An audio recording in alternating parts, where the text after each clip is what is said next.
The Pictorial Key to the Tarot, being fragments of a secret tradition under the veil of divination. By Arthur Edward Waite. Preface. It seems rather of necessity than predilection in the sense of apologia that I should put on record in the first place a plain statement of my personal position, as one who for many years of literary life has been, subject to his spiritual and other limitations, an exponent of the higher mystic schools. It will be thought that I am acting strangely in concerning myself at this day with what appears at first sight and simply a well-known method of fortune-telling. Now, the opinions of Mr. Smith, even in the literary reviews, are of no importance unless they happen to agree with our own, but in order to sanctify this doctrine we must take care that our opinions, and the subjects out of which they arise, are concerned only with the highest. Yet it is just this which may seem doubtful, in the present instance, not only to Mr. Smith, whom I respect within the proper measures of detachment, but to some of more real consequence, seeing that their dedications are mine. To these and to any I would say that after the most illuminated Frater Christian Rosy Cross had beheld the chemical marriage in the secret palace of transmutation, his story breaks off abruptly, with an intimation that he expected next morning to be doorkeeper. After the same manner, it happens more often than might seem likely that those who have seen the King of Heaven through the most clearest veils of the sacraments are those who assume thereafter the humblest offices of all about the house of God. By such simple devices also are the adepts and great masters in the secret orders distinguished from the cohort of neophytes as servi servorum mysteri. So also, or in a way which is not entirely unlike, we meet with the tarot cards at the outermost gates amidst the fritterings and debris of the so-called occult arts, about which no one in their senses has suffered the smallest deception, and yet these cards belong in themselves to another region, for they contain a very high symbolism, which is interpreted according to the laws of grace rather than by the pretexts and intuitions of that which passes for divination. The fact that the wisdom of God is foolishness with men does not create a presumption that the foolishness of this world makes in any sense for divine wisdom, so neither the scholars in the ordinary classes nor the pedagogues in the seats of the mighty will be quick to perceive the likelihood or even the possibility of this proposition. The subject has been in the hands of cartomancists as part of the stock in trade of their industry. I do not seek to persuade anyone outside my own circles that this is of much or of no consequence, but on the historical and interpretive sides it has not fared better. It has been there in the hands of exponents who have brought it into utter contempt for those people who possess philosophical insight or faculties for the appreciation of evidence. It is time that it should be rescued, and this I propose to undertake once and for all, that I may have done with the side issues which distract from the term. As poetry is the most beautiful expression of the things that are of all most beautiful, so is symbolism the most Catholic expression in concealment of things that are most profound in the sanctuary and that have not been declared outside it with the same fullness by means of the spoken word. The justification of the rule of silence is no part of my present concern, but I have put on record elsewhere, and quite recently, what it is possible to say on this subject. The little treatise which follows is divided into 3 parts. In the first of which I have dealt with the antiquities of the subject and a few things that arise from and connect therewith. It should be understood that it is not put forward as a contribution to the history of playing cards, about which I know and care nothing. It is a consideration dedicated and addressed to a certain school of occultism, more especially in France, as to the source and center of all the phantasmagoria which has entered into expression during the last 50 years under the pretense of considering tarot cards historically. In the second part, I have dealt with the symbolism according to some of its higher aspects, and this also serves to introduce the complete and rectified tarot, which is available separately, in the form of colored cards, the designs of which are added to the present text in black and white. They have been prepared under my supervision in respect of the attributions and meanings by a lady who has high claims as an artist. Regarding the divinatory part, by which my thesis is terminated, I consider it personally as a fact in the history of the tarot. As such, I have drawn, from all published sources, a harmony of the meanings which have been attached to the various cards, and I have given prominence to one method of working that has not been published previously, having the merit of simplicity. While it is also of universal application, it may be held to replace the cumbrous and involved systems of the larger handbooks. Part 1. The Veil and its Symbols. Introductory and general. The pathology of the poet says that the undevout astronomer is mad, the pathology of the very plain man says that genius is mad, and between these extremes, which stand for 10,000 analogous excesses, the sovereign reason takes the part of a moderator and does what it can. I do not think that there is a pathology of the occult dedications, but about their extravagances no one can question, and it is not less difficult than thankless to act as a moderator regarding them. Moreover, the pathology, if it existed, would probably be an empiricism rather than a diagnosis, and would offer no criterion. Now, occultism is not like mystic faculty, and it very seldom works in harmony either with business aptitude in the things of ordinary life or with a knowledge of the canons of evidence in its own sphere. I know that for the high art of ribaldry there are few things more dull than the criticism which maintains that a thesis is untrue, and cannot understand that it is decorative. I know also that after long dealing with doubtful doctrine or with difficult research it is always refreshing, in the domain of this art, to meet with what is obviously of fraud or at least of complete unreason. But the aspects of history, as seen through the lens of occultism, are not as a rule decorative, and have few gifts of refreshment to heal the lacerations which they inflict on the logical understanding. It almost requires a Frater Sapiens Dominabiter Astris in the Fellowship of the Rosy Cross to have the patience which is not lost amidst clouds of folly when the consideration of the tarot is undertaken in accordance with the higher law of symbolism. The true tarot is symbolism, it speaks no other language and offers no other signs. Given the inward meaning of its emblems, they do become a kind of alphabet which is capable of indefinite combinations and makes true sense in all. On the highest plane it offers a key to the mysteries, in a manner which is not arbitrary and has not been read in, but the wrong symbolical stories have been told concerning it, and the wrong history has been given in every published work which so far has dealt with the subject. It has been intimated by 2 or 3 writers that, at least in respect of the meanings, this is unavoidably the case, because few are acquainted with them, while these few hold by transmission under pledges and cannot betray their trust.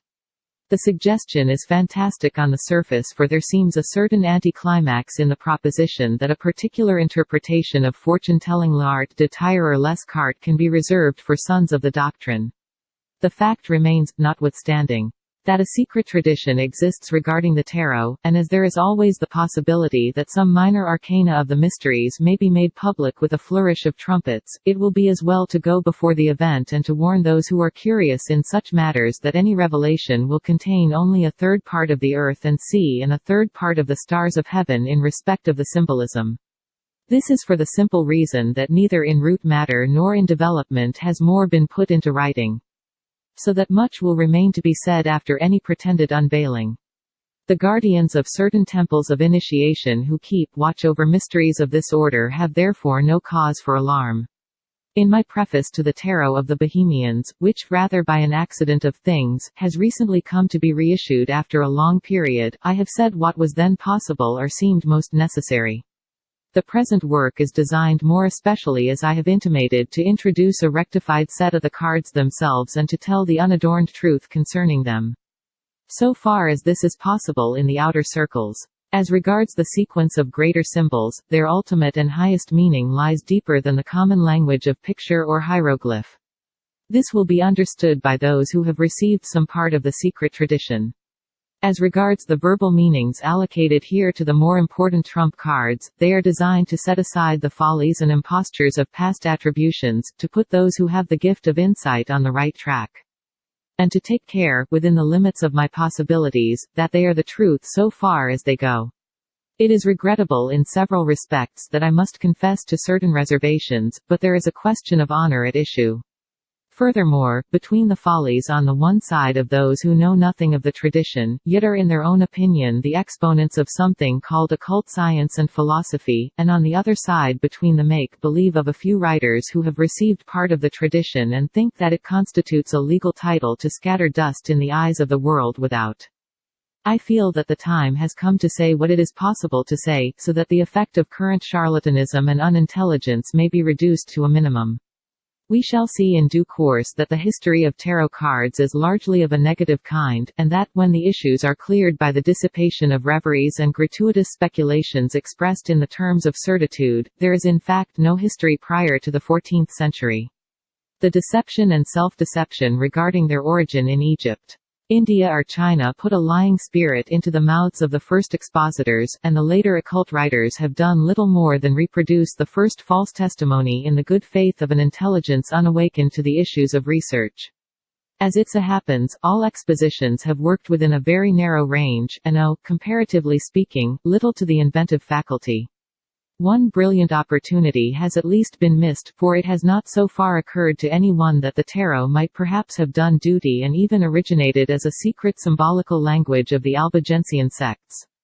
I commend this suggestion to the lineal descendants in the spirit of Gabriele Rossetti and Eugene Aru, to Mr. Harold Bailey as another new light on the Renaissance, and as a taper at least in the darkness which, with great respect, might be serviceable to the zealous and all-searching mind of Mrs. Cooper Oakley. Think only what the supposed testimony of watermarks on paper might gain from the tarot card of the Pope or Hierophant, in connection with the notion of a secret Albigensian patriarch, of which Mr. Bailey has found in these same watermarks so much material to his purpose. Think only for a moment about the card of the High Priestess as representing the Albigensian Church itself, and think of the tower struck by lightning as typifying the desired destruction of Papal Rome, the city on the Seven Hills, with the pontiff and his temporal power cast down from the spiritual edifice when it is riven by the wrath of God. The possibilities are so numerous and persuasive that they almost deceive in their expression one of the elect who has invented them. But there is more even than this, though I scarcely dare to cite it.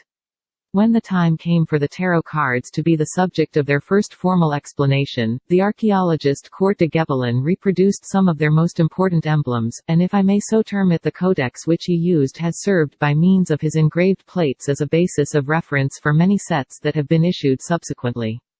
The figures are very primitive and differ as such from the cards of Ettela, the Marseille Tarot, and others still current in France. I am not a good judge in such matters, but the fact that every one of the trumps major might have answered for watermark purposes is shown by the cases which I have quoted and by one most remarkable example of the Ace of Cups. I should call it an Eucharistic emblem after the manner of a ciborium, but this does not signify at the moment. The point is that Mr. Harold Bailey gives 6 analogous devices in his new light on the Renaissance. Being watermarks on paper of the 17th century, which he claims to be of Albigensian origin and to represent sacramental and Graal emblems.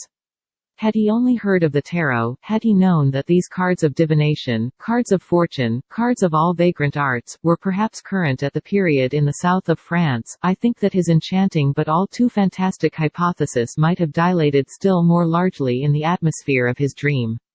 We should no doubt have had a vision of Christian Gnosticism, Manichaeanism, and all that he understands by pure primitive gospel, shining behind the pictures. I do not look through such glasses, and I can only commend the subject to his attention at a later period. It is mentioned here that I may introduce with an unheard of wonder the marvels of arbitrary speculation as to the history of the cards. With reference to their form and number, it should scarcely be necessary to enumerate them, for they must be almost commonly familiar, but as it is precarious to assume anything, and as there are also other reasons, I will tabulate them briefly as follows. 16. The Tower Struck by Lightning. Its alternative titles are Castle of Plutus, God's House, and the Tower of Babel. In the last case, the figures falling therefrom are held to be Nimrod and his minister. It is assuredly a card of confusion, and the design corresponds, broadly speaking, to any of the designations except Maison Dieu, unless we are to understand that the house of God has been abandoned and the veil of the temple rent. It is a little surprising that the device has not so far been allocated to the destruction of Solomon's temple, when the lightning would symbolize the fire and sword with which that edifice was visited by the king of the Chaldees. 17. The star, Dog Star, or Sirius, also called fantastically the Star of the Magi. Grouped about it are 7 minor luminaries, and beneath it is a naked female figure, with her left knee upon the earth and her right foot upon the water. She is in the act of pouring fluids from 2 vessels. A bird is perched on a tree near her, for this a butterfly on a rose has been substituted in some later cards. So also the star has been called that of hope. This is one of the cards which Court de Gebelin describes as Holy Egyptian, that is to say, in his own reverie. 18. The moon. Some 18th-century cards show the luminary on its waning side. In the debased edition of Attila, it is the moon at night in her plenitude, set in a heaven of stars. Of recent years the moon is shown on the side of her increase. In nearly all presentations she is shining brightly and shedding the moisture of fertilizing dew in great drops. Beneath there are two towers between which a path winds to the verge of the horizon. Two dogs, or alternatively a wolf and dog, are baying at the moon, and in the foreground there is water, through which a crayfish moves towards the land. 19. The sun. The luminary is distinguished in older cards by chief rays that are waved and salient alternately and by secondary salient rays. It appears to shed its influence on Earth not only by light and heat, but like the moon by drops of dew. Court de Gebelin termed these tears of gold and of pearl, just as he identified the lunar dew with the tears of Isis. Beneath the dog star there is a wall suggesting an enclosure, as it might be, a walled garden wherein are two children, either naked or lightly clothed, facing a water, and gambolling, or running hand in hand. Eliphas Levi says that these are sometimes replaced by a spinner unwinding destinies, and otherwise by a much better symbol, a naked child mounted on a white horse and displaying a scarlet standard. 20. The Last Judgment. I have spoken of this symbol already, the form of which is essentially invariable, even in the Attila set. An angel sounds his trumpet per sepulchre regionum, and the dead arise. It matters little that Attila omits the angel, or that Dr. Pappus substitutes a ridiculous figure, which is, however, in consonance with the general motive of that tarot set which accompanies his latest work.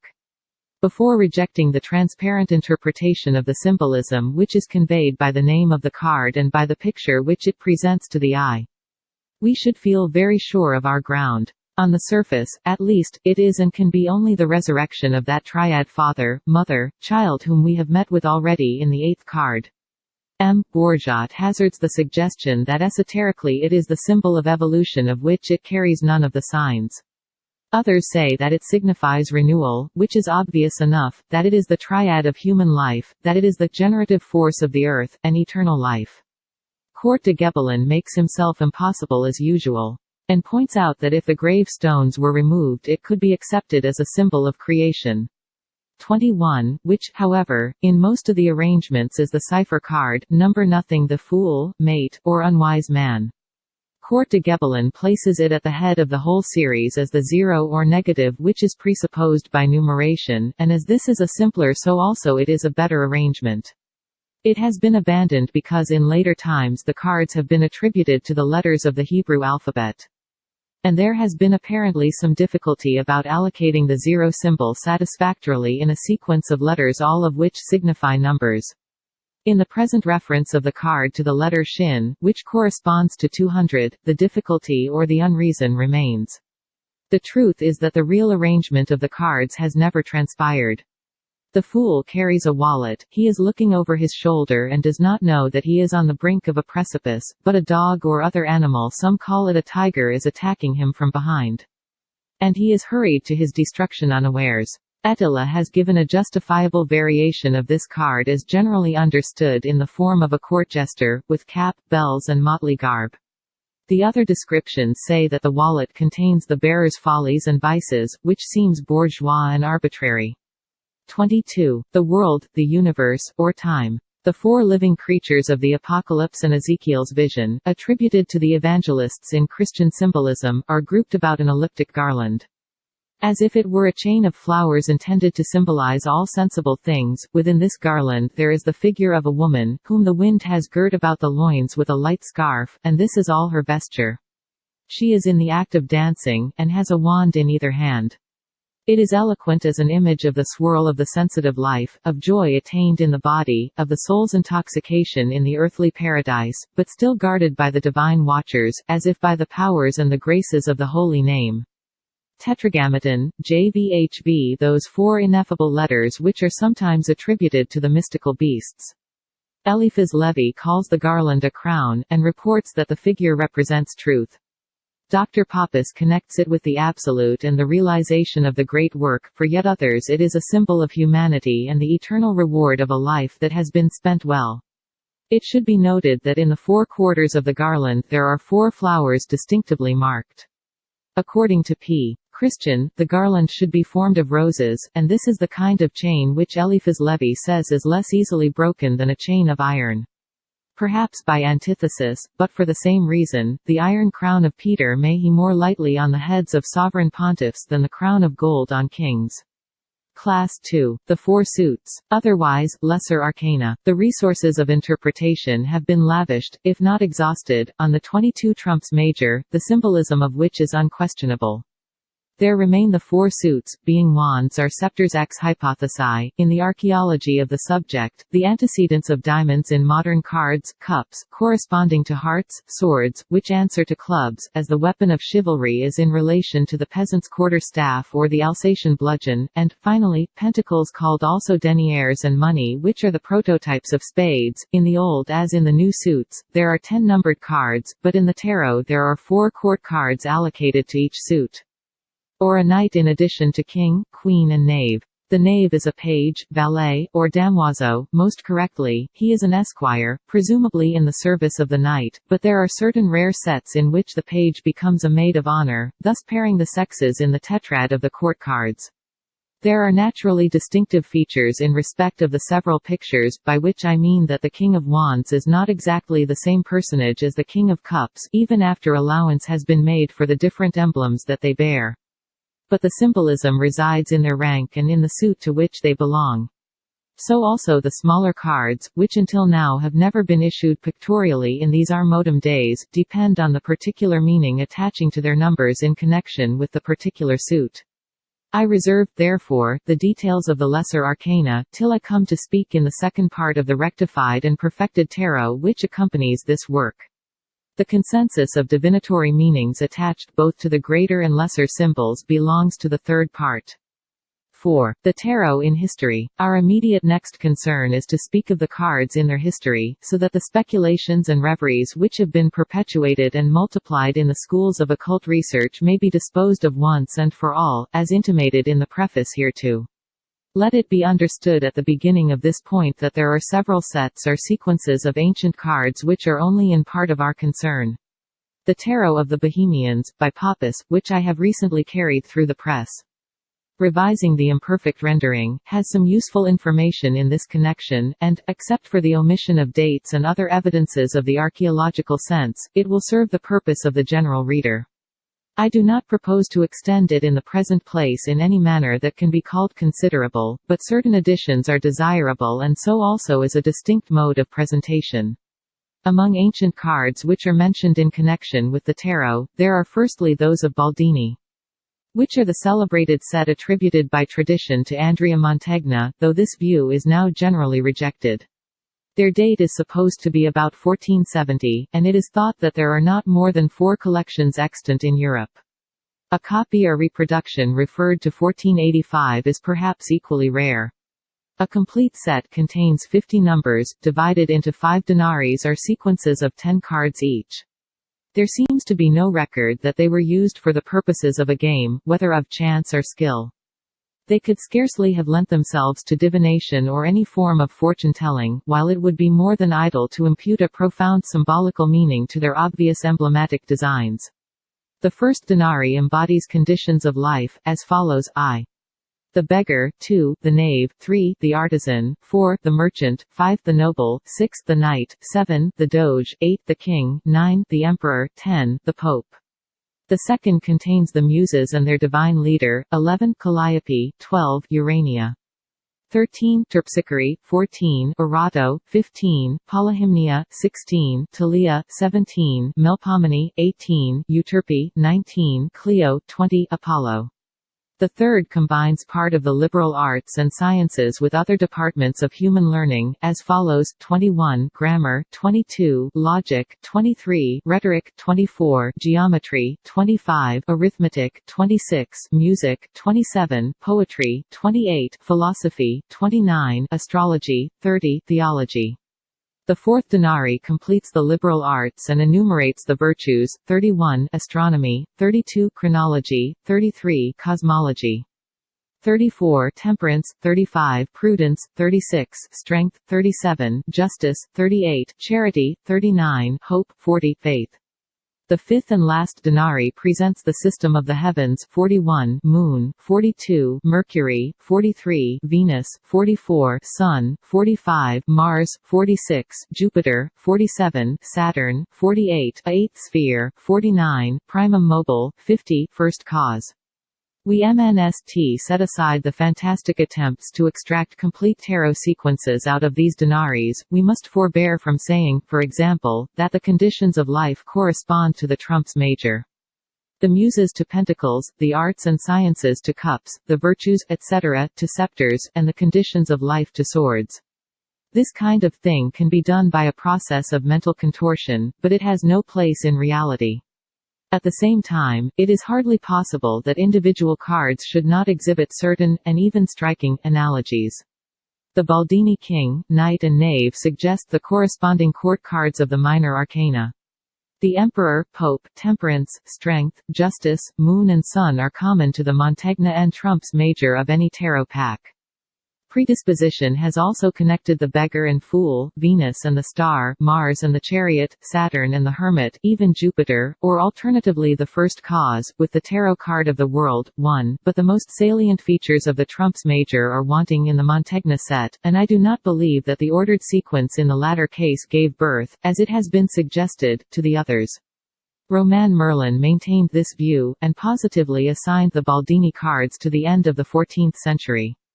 If it be agreed that, except accidentally and 1. The beggar is practically naked, and the analogy is constituted by the presence of two dogs, one of which seems to be flying at his legs.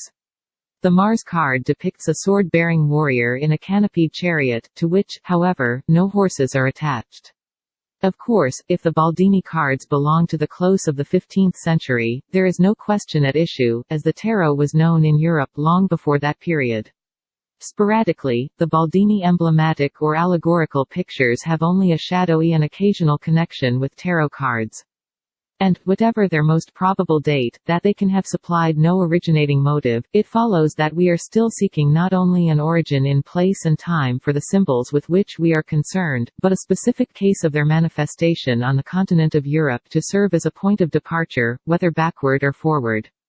Now it is well known that in the year 1393 the painter Charles Gringonor, who for no reason that first can trace has been termed an occultist and Kabbalist by one indifferent English writer, designed and illuminated some kind of cards for the diversion of Charles VI of France when he was in mental ill health.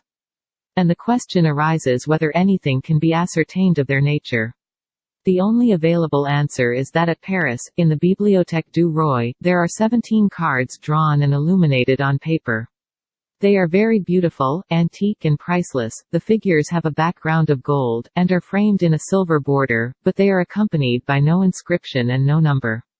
It is certain, however, that they include tarot trumps major, the list of which is as follows: Fool, Emperor, Pope, Lovers, Wheel of Fortune, Temperance, Fortitude, Justice, Moon, Sun, Chariot, Hermit, Hanged Man, Death, Tower and Last Judgment. There are also 4 tarot cards at the Musée Carrère, Venice, and 5 others elsewhere, making 9 in all. They include 2 pages or knaves, 3 kings and 2 queens, thus illustrating the minor arcana. These collections have all been identified with the set produced by Gringonor, but the ascription was disputed so far back as the year 1848. And it is not apparently put forward at the present day, even by those who are anxious to make evident the antiquity of the tarot. It is held that they are all of Italian and some at least certainly of Venetian origin. We have in this manner our requisite point of departure in respect of place at least. It has further been stated with authority that Venetian tarots are the old and true form, which is the parent of all others, but I infer that complete sets of the major and minor arcana belong to much later periods. The pack is thought to have consisted of 78 cards. Notwithstanding, however, the preference shown towards the Venetian tarot, it is acknowledged that some portions of a Minciate or Florentine set must be allocated to the period between 1413 and 1418. These were once in the possession of Countess Gonzaga, at Milan. A complete Minciate pack contained 97 cards, and in spite of these vestiges it is regarded, speaking generally, as a later development. There were 41 trumps major, the additional numbers being borrowed or reflected from the Baldini emblematic set. In the court cards of the minor arcana, the knights were monsters of the centaur type, while the knaves were sometimes warriors and sometimes serving men. Another distinction dwelt upon is the prevalence of Christian mediaeval ideas and the utter absence of any Oriental suggestion. The question, however, remains whether there are Eastern traces in any tarot cards. We come, in fine, to the Bolognese tarot, sometimes referred to as that of Venice and having the trumps major complete, but numbers 20 and 21 are transposed. In the minor arcana the 2, 3, 4 and 5 of the small cards are omitted, with the result that there are 62 cards in all. The termination of the trumps major in the representation of the Last Judgment is curious, and a little arresting as a point of symbolism, but this is all that it seems necessary to remark about the Pack of Bologna, except that it is said to have been invented or, as a tarot, more correctly, modified about the beginning of the 15th century by an exiled prince of Pisa resident in the city. The purpose for which they were used is made tolerably evident by the fact that, in 1423, Saint Bernardin of Siena preached against playing cards and other forms of gambling. 40 years later the importation of cards into England was forbidden, the time being that of King Edward IV. This is the first certain record of the subject in our country. It is difficult to consult perfect examples of the sets enumerated above, but it is not difficult to meet with detailed and illustrated descriptions, I should add. Provided always that the writer is not an occultist, for accounts emanating from that source are usually imperfect, vague and preoccupied by considerations which cloud the critical issues. An instance in point is offered by certain views which have been expressed on the Mantegna Codex, if I may continue to dignify card sequences with a title of this kind. It has been ruled, as we have seen in occult reverie, that Apollo and the 9 Muses are in correspondence with pentacles, but the analogy does not obtain in a working state of research. And reverie must border on nightmare before we can identify astronomy, chronology and cosmology with the suit of cups. The Baldini figures which represent these subjects are emblems of their period and not symbols, like the tarot. In conclusion as to this part, I observe that there has been a disposition among experts to think that the trumps major were not originally connected with the numbered suits. I do not wish to offer a personal view, I am not an expert in the history of games of chance. And I hate the profanum vulgus of divinatory devices, but I venture, under all reserves, to intimate that if later research should justify such a leaning, then except for the good old art of fortune-telling and its tamperings with so-called destiny, it will be so much the better for the greater arcana. So far as regards what is indispensable as preliminaries to the historical aspects of tarot cards, and I will now take up the speculative side of the subject and produce its tests of value. In my preface to the Tarot of the Bohemians I have mentioned that the first writer who made known the fact of the cards was the archaeologist Court de Gebelin, who, just prior to the French Revolution, occupied several years in the publication of his Monde Primitif, which extended to 9 quarto volumes. He was a learned man of his epoch, a high-grade Mason, a member of the Historical Lodge of the Philhellenes, and a virtuoso with a profound and lifelong interest in the debate on universal antiquities before a science of the subject existed. Even at this day, his memorials and dissertations, collected under the title which I have quoted, are worth possessing. By an accident of things, he became acquainted with the tarot when it was quite unknown in Paris, and at once conceived that it was the remnants of an Egyptian book. He made inquiries concerning it and ascertained that it was in circulation over a considerable part of Europe, Spain, Italy, Germany and the south of France. It was in use as a game of chance or skill, after the ordinary manner of playing cards. And he ascertained further how the game was played. But it was in use also for the higher purpose of divination or fortune-telling, and with the help of a learned friend he discovered the significance attributed to the cards, together with the method of arrangement adopted for this purpose. In a word, he made a distinct contribution to our knowledge, and he is still a source of reference, but it is on the question of fact only, and not on the beloved hypothesis that the tarot contains pure Egyptian doctrine. However, he set the opinion which is prevalent to this day throughout the occult schools, that in the mystery and wonder, the strange night of the gods, the unknown tongue and the undeciphered hieroglyphics which symbolized Egypt at the end of the 18th century, the origin of the cards was lost.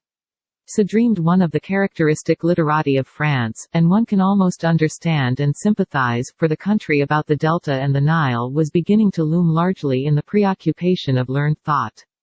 And omne ignolum pro Aegyptiaco was the way of delusion to which many minds tended.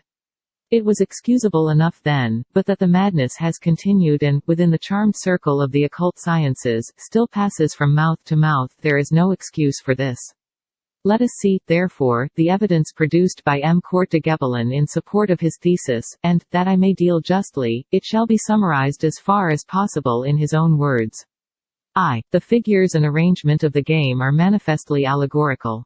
2. The allegories are in conformity with the civil, philosophical and religious doctrine of ancient Egypt. 3. If the cards were modern, no high priestess would be included among the greater arcana. 4. The figure in question bears the horns of Isis. 5. The card which is called the Emperor has a scepter terminating in a triple cross. 6. The card entitled the Moon, who is Isis, shows drops of rain or dew in the act of being shed by the luminary, and these, as we have seen, are the tears of Isis, which swelled the waters of the Nile and fertilized the fields of Egypt. 7. The 17th card, or star, is the dog star, Sirius, which was consecrated to Isis and symbolized the opening of the year. 8. The game played with the tarot is founded on the sacred number 7, which was of great importance in Egypt. 9. The word tarot is pure Egyptian, in which language tar equals way or road, and ro equals king or royal. It signifies therefore the royal road of life. 10. Alternatively, it is derived from equals doctrine Rosh equals Mercury equals Thoth,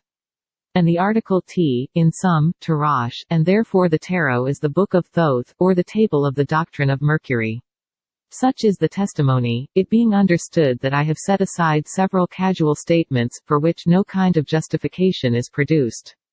These, therefore, are 10 pillars which support the edifice of the thesis, and the same are pillars of sand. The tarot is, of course, allegorical, that is to say, it is symbolism, but allegory and symbol are Catholic, of all countries, nations and times. They are not more Egyptian than Mexican, they are of Europe and Cathay, of Tibet beyond the Himalayas and of the London gutters. As allegory and symbol, the cards correspond to many types of ideas and things, they are universal and not particular, and the fact that they do not especially and peculiarly respond to Egyptian doctrine, religious, philosophical or civil, is clear from the failure of Court de Gebelin to go further than the affirmation. The presence of a high priestess among the trumps major is more easily explained as the memorial of some popular superstition, that worship of Diana, for example, the persistence of which in modern Italy has been traced with such striking results by Leland. We have also to remember the universality of horns in every cultus, not excepting that of Tibet. The triple cross is preposterous as an instance of Egyptian symbolism. It is the cross of the Patriarchal See, both Greek and Latin, of Venice, of Jerusalem, for example, and it is the form of signing used to this day by the priests and laity of the Orthodox Rite. I pass over the idle allusion to the tears of Isis, because other occult writers have told us that they are Hebrew gods. As regards the 17th card, it is the star Sirius or another, as predisposition pleases. The number 7 was certainly important in Egypt, and any treatise on numerical mysticism will show that the same statement applies everywhere, even if we elect to ignore the 7 Christian sacraments and the gifts of the Divine Spirit. Finally, as regards the etymology of the word tarot, it is sufficient to observe that it was offered before the discovery of the Rosetta Stone and when there was no knowledge of the Egyptian language. The thesis of Court de Gebelin was not suffered to repose undisturbed in the mind of the age, appealing to the learned exclusively by means of a quarto volume. It created the opportunity of tarot cards in Paris, as the center of France and all things French in the universe. The suggestion that divination by cards had behind it the unexpected warrants of ancient hidden science, and that the root of the whole subject was in the wonder and mystery of Egypt, reflected thereon almost a divine dignity. Out of the purlieus of occult practices cartomancy emerged into fashion and assumed for the moment almost pontifical vestures. The first to undertake the role of bateller, magician and juggler, was the illiterate but zealous adventurer, Aliette. The second, as a kind of high priestess, full of intuitions and revelations, was Emile Lenormand, but she belongs to a later period, while lastly came Julia Orsini, who is referable to a Queen of Cups rather in the tatters of clairvoyance. I am not concerned with these people as tellers of fortune, when destiny itself was shuffling and cutting cards for the game of universal revolution, or for such courts and courtiers as were those of Louis XVIII, Charles IX and Louis Philippe. But under the occult designation of Attila, the transliteration of name, Aliet, that perruquier took himself with high seriousness and posed rather as a priest of the occult sciences than as an ordinary adept in l'art de tirer les cartes. Even at this day there are people, like Dr. Pappus, who have sought to save some part of his bizarre system from oblivion. The long and heterogeneous story of Le Monde Primitif had come to the end of its telling in 1782, and in 1783 the tracts of Attila had begun pouring from the press, testifying that already he had spent 30, nay, almost 40 years in the study of Egyptian magic, and that he had found the final keys. They were, in fact, the keys of the Tarot, which was a book of philosophy and the book of Thoth. But at the same time it was actually written by 17 magi in a temple of fire, on the borders of the Levant, some 3 leagues from Memphis. It contained the science of the universe, and the cartomancist proceeded to apply it to astrology, alchemy, and fortune-telling, without the slightest diffidence or reserve as to the fact that he was driving a trade. I have really little doubt that he considered it genuine as a métier, and that he himself was the first person whom he convinced concerning his system. But the point which we have to notice is that in this manner was the antiquity of the tarot generally trumpeted forth.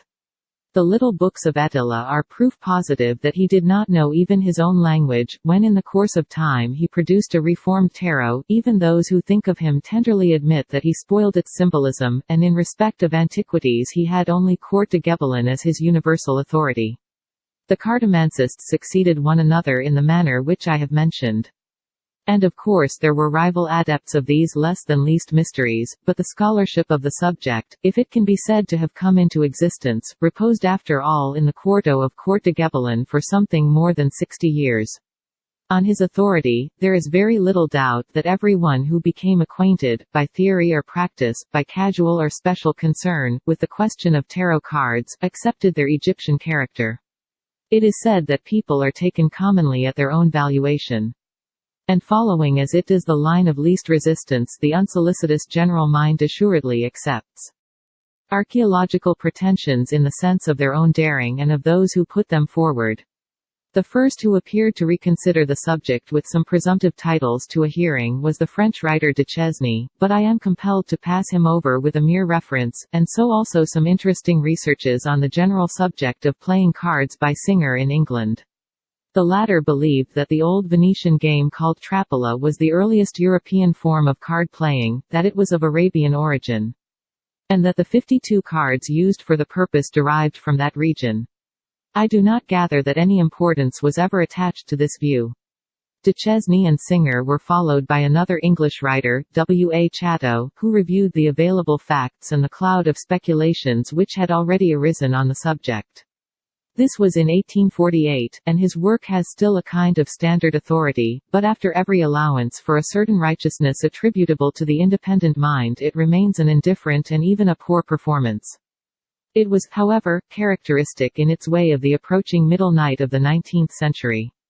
Chatto rejected the Egyptian hypothesis, but as he was at very little pains concerning it, he would scarcely be held to displace Court de Gebelin if the latter had any firm ground beneath his hypothesis.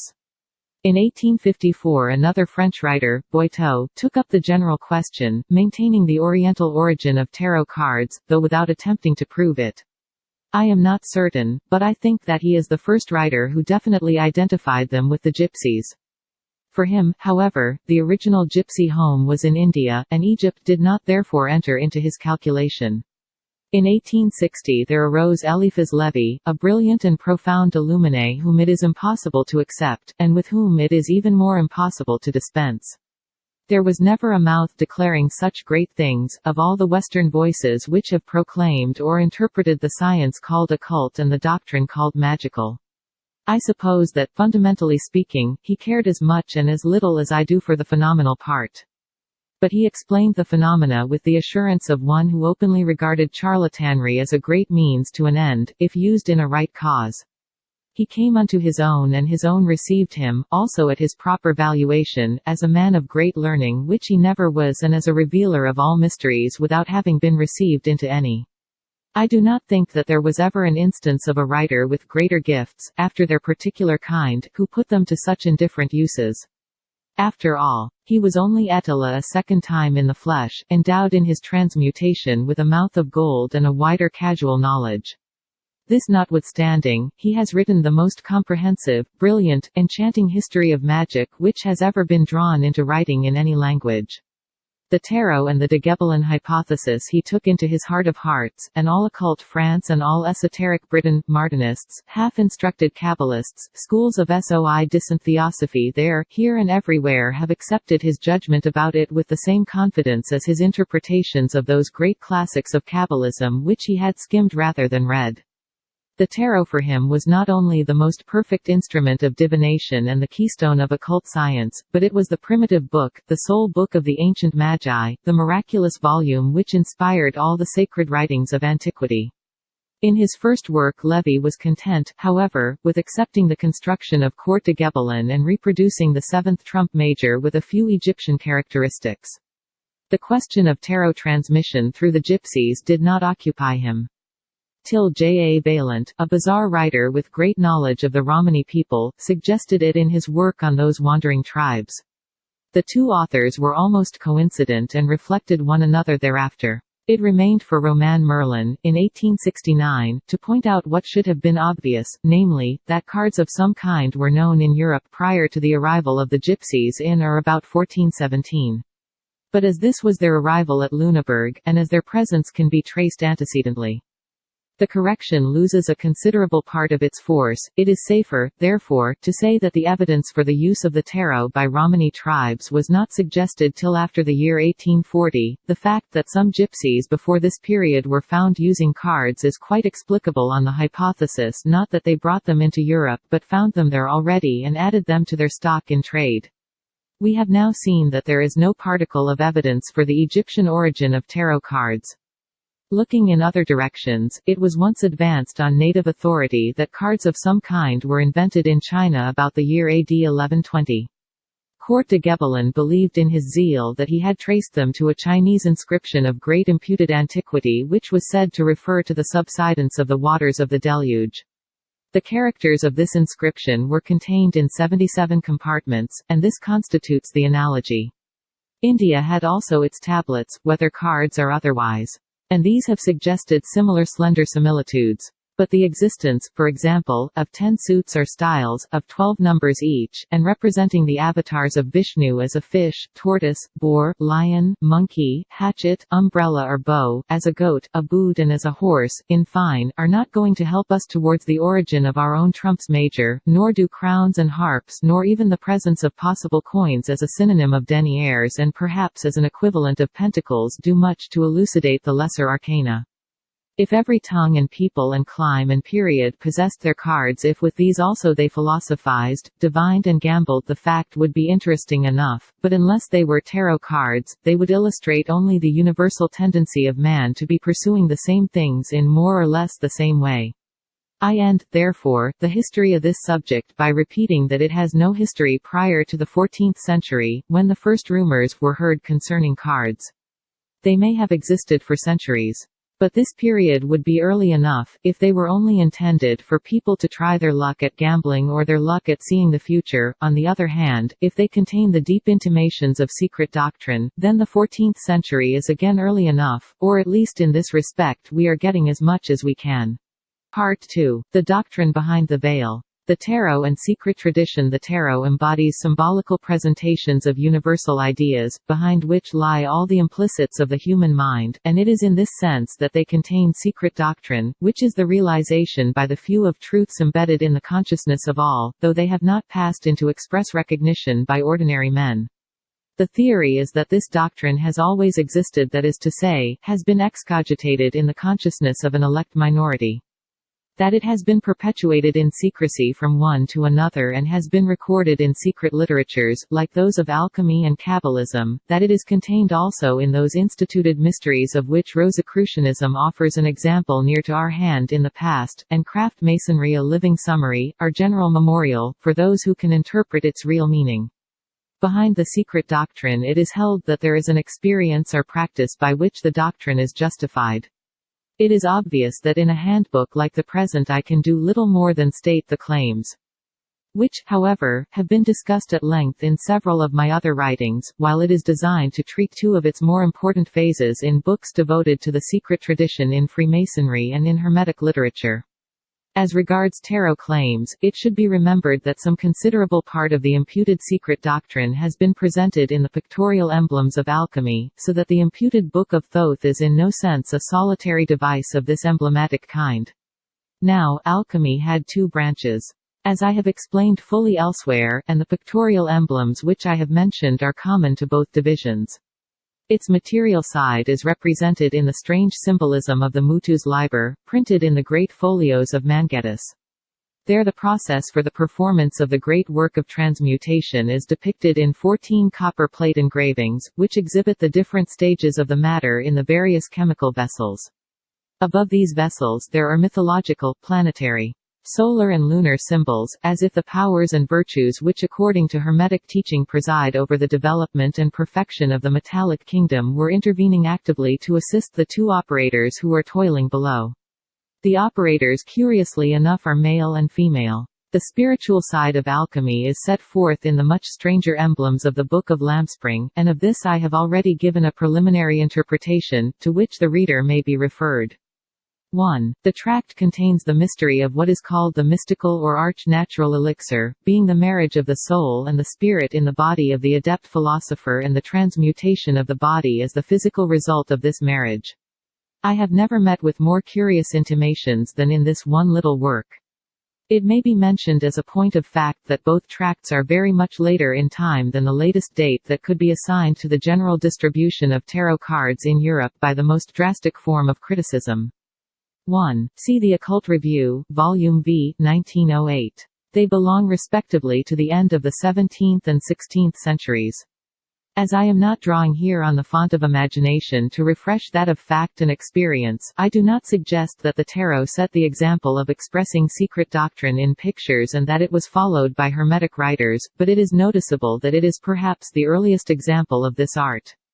It is also the most Catholic, because it is not, by attribution or otherwise, a derivative of any one school or literature of occultism. It is not of alchemy or Kabbalism or astrology or ceremonial magic, but, as I have said, it is the presentation of universal ideas by means of universal types, and it is in the combination of these types if anywhere that it presents secret doctrine.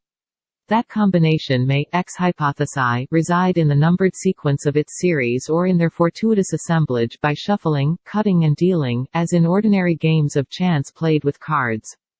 Two writers have adopted the first view without prejudice to the second, and I shall do well, perhaps, to dispose at once of what they have said.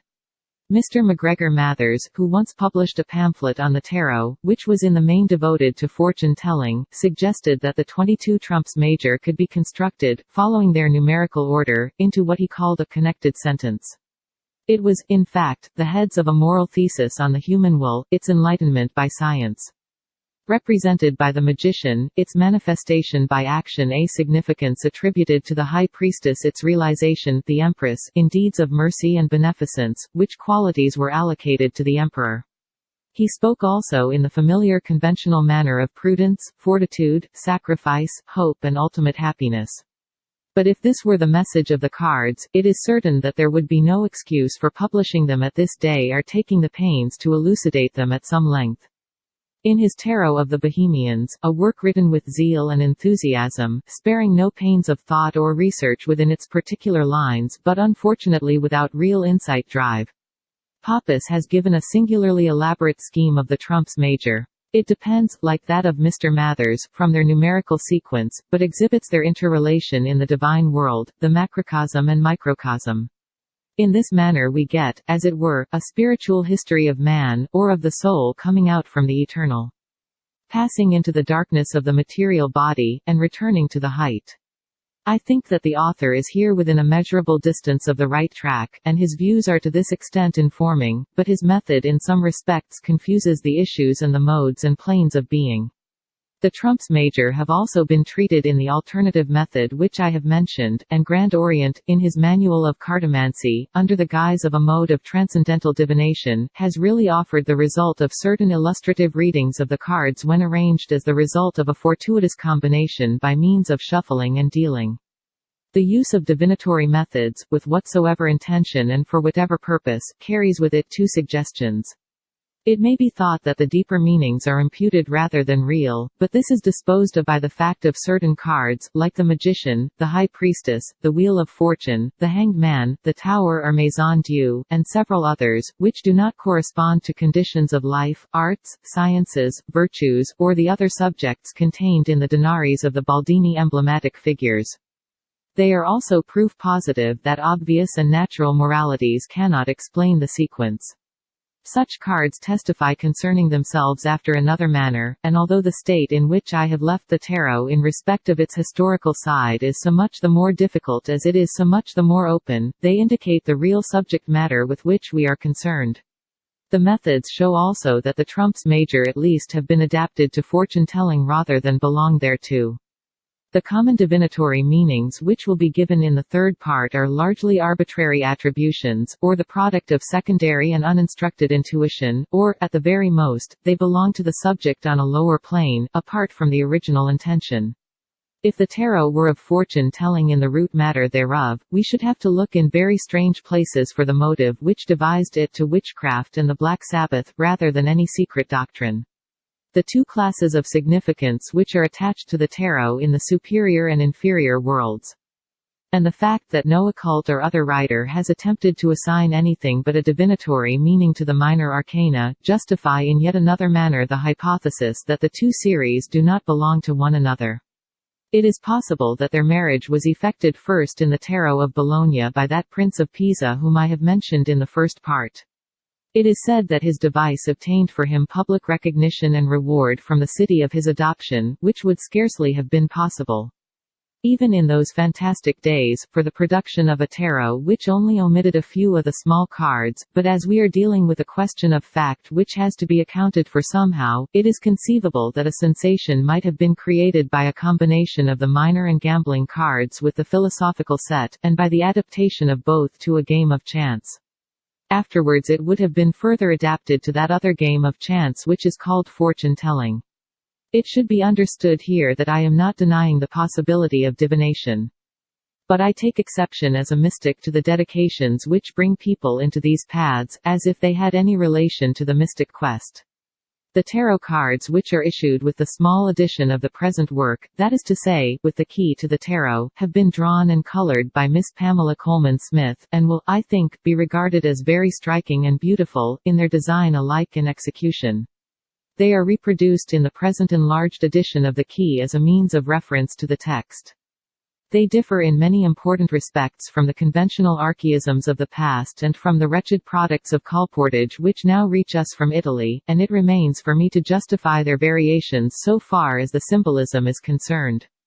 That for once in modern times I present a pack which is the work of an artist does not, I presume, call for apology, even to the people if any remain among us who used to be described and to call themselves very occult. If any one will look at the gorgeous tarot valet or knave who is emblazoned on one of the page plates of Chatto's Facts and Speculations concerning the history of playing cards, he will know that Italy in the old days produced some splendid packs.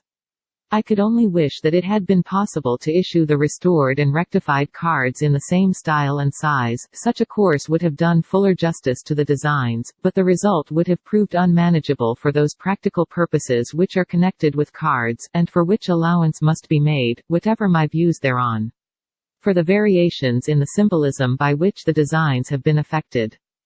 I alone am responsible. In respect of the major arcana, they are sure to occasion criticism among students, actual and imputed. I wish therefore to say, within the reserves of courtesy and la haute convenance belonging to the fellowship of research, that I care nothing utterly for any view that may find expression. There is a secret tradition concerning the tarot, as well as a secret doctrine contained therein. I have followed some part of it without exceeding the limits which are drawn about matters of this kind and belong to the laws of honor. This tradition has two parts, and as one of them has passed into writing it seems to follow that it may be betrayed at any moment, which will not signify, because the second, as I have intimated, has not surpassed at present and is held by very few indeed. The purveyors of spurious copy and the traffickers in stolen goods may take note of this point, if they please. I ask, moreover, to be distinguished from 2 or 3 writers in recent times who have thought fit to hint that they could say a good deal more if they liked. For we do not speak the same language, but also from any one who, now or hereafter, may say that she or he will tell all, because they have only the accidents and not the essentials necessary for such disclosure. If I have followed on my part the counsel of Robert Burns, by keeping something to myself which I scarcely tell to any, I have still said as much as I can. It is the truth after its own manner, and as much as may be expected or required in those outer circles where the qualifications of special research cannot be expected. In regard to the minor arcana, they are the first in modern but not in all times to be accompanied by pictures, in addition to what is called the pips, that is to say, the devices belonging to the numbers of the various suits. These pictures respond to the divinatory meanings, which have been drawn from many sources. To sum up, therefore, the present division of this key is devoted to the trumps major. It elucidates their symbols in respect of the higher intention and with reference to the designs in the pack. The third division will give the divinatory significance in respect of the 78 tarot cards, and with particular reference to the designs of the minor arcana. It will give, in fine, some modes of use for those who require them, and in the sense of the reason which I have already explained in the preface. That which hereinafter follows should be taken, for purposes of comparison, in connection with the general description of the old tarot trumps in the first part. There it will be seen that the 0 card of the Fool is allocated, as it always is, to the place which makes it equivalent to the number 21. The arrangement is ridiculous on the surface, which does not much signify, but it is also wrong on the symbolism, nor does this fare better when it is made to replace the 22nd point of the sequence. Attila recognized the difficulties of both attributions, but he only made bad worse by allocating the Fool to the place which is usually occupied by the Ace of Pentacles as the last of the whole tarot series. This rearrangement has been followed by Papus recently in Le Tarot Divinatoire, where the confusion is of no consequence, as the findings of fortune-telling depend upon fortuitous positions and not upon essential place in the general sequence of cards. I have seen yet another allocation of the 0 symbol, which no doubt obtains in certain cases, but it fails on the highest planes, and for our present requirements it would be idle to carry the examination further. The Magician. A youthful figure in the robe of a magician, having the countenance of divine Apollo, with smile of confidence and shining eyes. Above his head is the mysterious sign of the Holy Spirit, the sign of life, like an endless cord, forming the figure 8 in a horizontal position.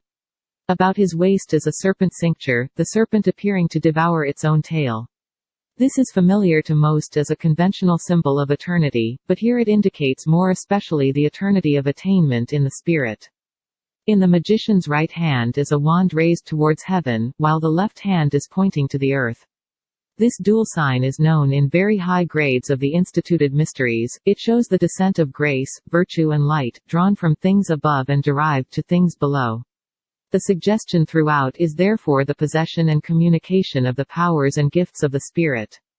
On the table in front of the magician are the symbols of the 4 tarot suits, signifying the elements of natural life, which lie like counters before the adept, and he adapts them as he wills. Beneath are roses and lilies, the Flos campi and Lilium convallium, changed into garden flowers, to show the culture of aspiration. This card signifies the divine motive in man, reflecting God, the will in the liberation of its union with that which is above.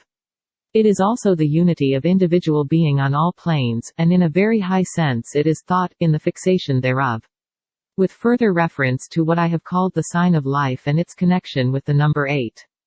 It may be remembered that Christian Gnosticism speaks of rebirth in Christ as a change unto the Ogdode. The mystic number is termed Jerusalem above, the land flowing with milk and honey, the Holy Spirit and the land of the Lord. According to Martinism, 8 is the number of Christ.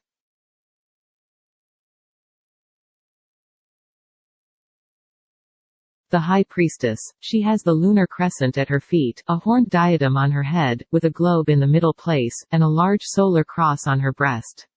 The scroll in her hands is inscribed with the word Torah, signifying the greater law, the secret law and the second sense of the word. It is partly covered by her mantle, to show that some things are implied and some spoken. She is seated between the white and black pillars J and B of the mystic temple, and the veil of the temple is behind her. It is embroidered with palms and pomegranates. The vestments are flowing and gauzy, and the mantle suggests light a shimmering radiance. She has been called occult science on the threshold of the sanctuary of Isis, but she is really the secret church, the house which is of God and man.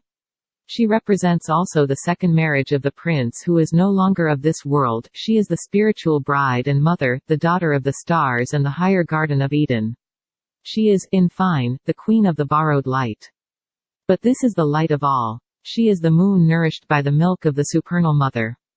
In a manner, she is also the supernal mother herself, that is to say, she is the bright reflection. It is in this sense of reflection that her truest and highest name in Baalism is Shekinah, the cohabiting glory.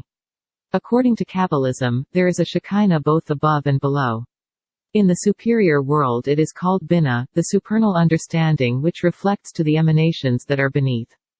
In the lower world it is Ma'ikuth, that world being, for this purpose, understood as a blessed kingdom, that with which it is made blessed, being the indwelling glory.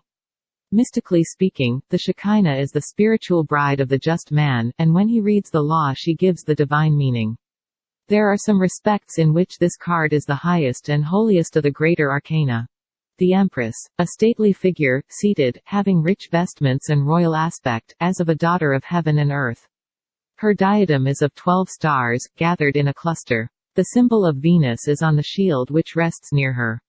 A field of corn is ripening in front of her, and beyond there is a fall of water. The scepter which she bears is surmounted by the globe of this world. She is the inferior Garden of Eden, the earthly paradise, all that is symbolized by the visible house of man. She is not Regina Coeli, but she is still Refugium Peccatorum, the fruitful mother of thousands. There are also certain aspects in which she has been correctly described as desire and the wings thereof, as the woman clothed with the sun, as Gloria Mundi and the veil of the Sanctum Sanctorum, but she is not, I may add, the soul that has attained wings, unless all the symbolism is counted up another and unusual way. She is above all things universal fecundity and the outer sense of the word. This is obvious, because there is no direct message which has been given to man like that which is borne by woman, but she does not herself carry its interpretation. In another order of ideas, the card of the Empress signifies the door or gate by which an entrance is obtained into this life, as into the Garden of Venus, and then the way which leads out therefrom, into that which is beyond, is the secret known to the High Priestess. It is communicated by her to the elect. Most old attributions of this card are completely wrong on the symbolism as, for example, its identification with the Word, divine nature, the Triad, and so forth.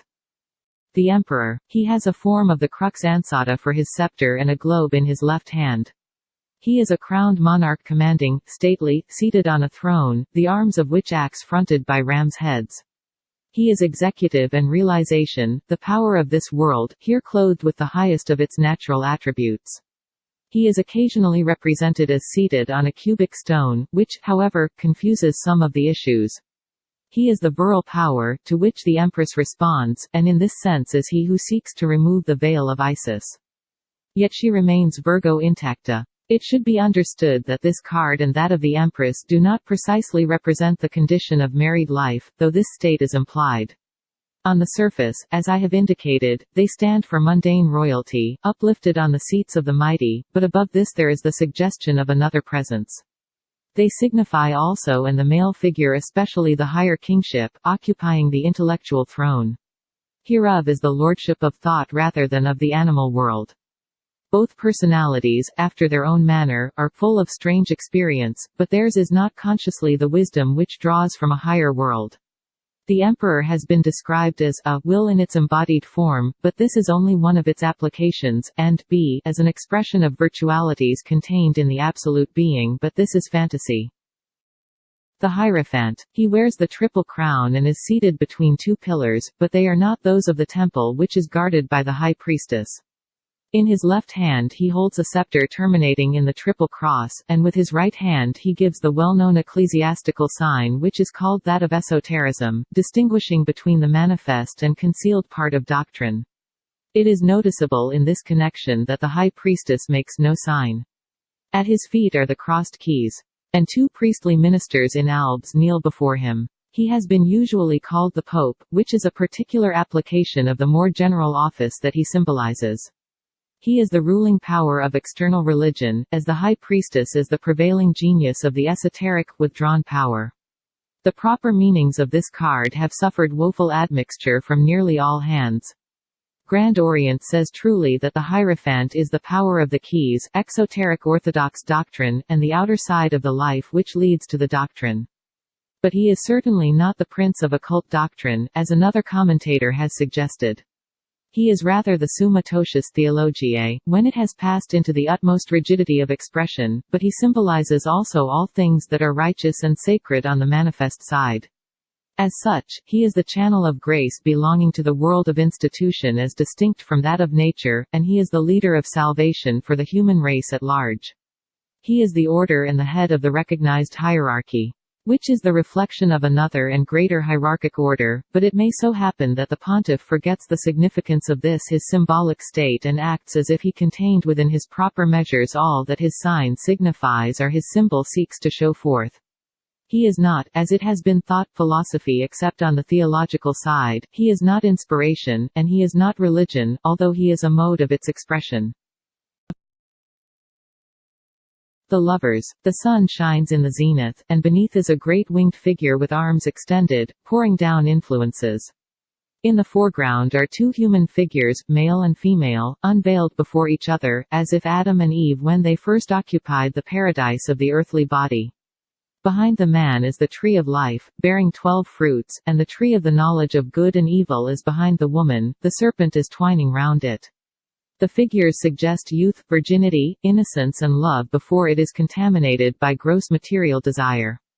This is in all simplicity the card of human love, here exhibited as part of the way, the truth and the life. It replaces, by recourse to first principles, the old card of marriage, which I have described previously, and the later follies which depicted man between vice and virtue. In a very high sense, the card is a mystery of the covenant and Sabbath. The suggestion in respect of the woman is that she signifies that attraction towards the sensitive life which carries within it the idea of the fall of man. But she is rather the working of a secret law of providence than a willing and conscious temptress. It is through her imputed lapse that man shall arise ultimately, and only by her can he complete himself. The card is therefore in its way another intimation concerning the great mystery of womanhood. The old meanings fall to pieces of necessity with the old pictures, but even as interpretations of the latter, some of them were of the order of commonplace and others were false in symbolism. The Chariot, an erect and princely figure carrying a drawn sword and corresponding, broadly speaking, to the traditional description which I have given in the first part. On the shoulders of the victorious hero are supposed to be the Urim and Thummim. He has led captivity captive, he is conquest on all planes in the mind, in science, in progress, in certain trials of initiation. He has thus replied to the Sphinx, and it is on this account that I have accepted the variation of Eliphaz Levi. Two sphinxes thus draw his chariot. He is above all things triumph in the mind. It is to be understood for this reason, that the question of the Sphinx is concerned with a mystery of nature and not of the world of grace, to which the charioteer could offer no answer, b. that the planes of his conquest are manifest or external and not within himself, c. that the liberation which he effects may leave himself in the bondage of the logical understanding, d. that the tests of initiation through which he has passed in triumph are to be understood physically or rationally. And e. that if he came to the pillars of that temple between which the high priestess is seated, he could not open the scroll called Torah, nor if she questioned him could he answer. He is not hereditary royalty and he is not priesthood. Strength, or fortitude. A woman, over whose head there broods the same symbol of life which we have seen in the card of the magician, is closing the jaws of a lion. The only point in which this design differs from the conventional presentations is that her beneficent fortitude has already subdued the lion, which is being led by a chain of flowers. For reasons which satisfy myself, this card has been interchanged with that of justice, which is usually numbered 8. As the variation carries nothing with it which will signify to the reader. There is no cause for explanation. Fortitude, in one of its most exalted aspects, is connected with the divine mystery of union. The virtue, of course, operates in all planes, and hence draws on all in its symbolism. It connects also with innocentia inviolata, and with the strength which resides in contemplation. These higher meanings are, however, matters of inference, and I do not suggest that they are transparent on the surface of the card. They are intimated in a concealed manner by the chain of flowers, which signifies, among many other things, the sweet yoke and the light burden of divine law, when it has been taken into the heart of hearts. The card has nothing to do with self-confidence in the ordinary sense, though this has been suggested, but it concerns the confidence of those whose strength is God, who have found their refuge in Him. There is one aspect in which the lion signifies the passions, and she who is called strength is the higher nature in its liberation. It has walked upon the asp and the basilisk and has trodden down the lion and the dragon. The Hermit. The variation from the conventional models in this card is only that the lamp is not enveloped partially in the mantle of its bearer, who blends the idea of the Ancient of Days with the light of the world. It is a star which shines in the lantern. I have said that this is a card of attainment, and to extend this conception the figure is seen holding up his beacon on an eminence. Therefore the hermit is not, as Court de Gebelin explained, a wise man in search of truth and justice. Nor is he, as a later explanation proposes, an especial example of experience. His beacon intimates that where I am, you also may be. It is further a card which is understood quite incorrectly when it is connected with the idea of occult isolation, as the protection of personal magnetism against admixture. This is one of the frivolous renderings which we owe to Eliphas Lévy. It has been adopted by the French order of Martinism, and some of us have heard a great deal of the silent and unknown philosophy enveloped by his mantle from the knowledge of the profane. In true Martinism, the significance of the term philosophie en canu was of another order. It did not refer to the intended concealment of the instituted mysteries, much less of their substitutes, but like the card itself to the truth that the divine mysteries secure their own protection from those who are unprepared. Wheel of Fortune. In this symbol I have again followed the reconstruction of Eliphas Lévy, who has furnished several variants. It is legitimate, as I have intimated, to use Egyptian symbolism when this serves our purpose, provided that no theory of origin is implied therein. I have, however, presented Typhon in his serpent form. The symbolism is, of course, not exclusively Egyptian, as the four living creatures of Ezekiel occupy the angles of the card, and the wheel itself follows other indications of Lévy in respect of Ezekiel's vision. As illustrative of the particular tarot key, with the French occultist, and in the design itself, the symbolic picture stands for the perpetual motion of a fluidic universe and for the flux of human life. The Sphinx is the equilibrium therein. The transliteration of tarot as rota is inscribed on the wheel, counterchanged with the letters of the divine name to show that providence is imped through all. But this is the divine intention within, and the similar intention without is exemplified by the four living creatures. Sometimes the Sphinx is represented couchant on a pedestal above, which defrauds the symbolism by stultifying the essential idea of stability amidst movement. Behind the general notion expressed in the symbol there lies the denial of chance and the fatality which is implied therein. It may be added that from the days of Lévy onward, the occult explanations of this card are even for occultism itself of a singularly fatuous kind. It has been said to mean principle, fecundity, virile honor, ruling authority, etc. The findings of common fortune-telling are better than this on their own plane.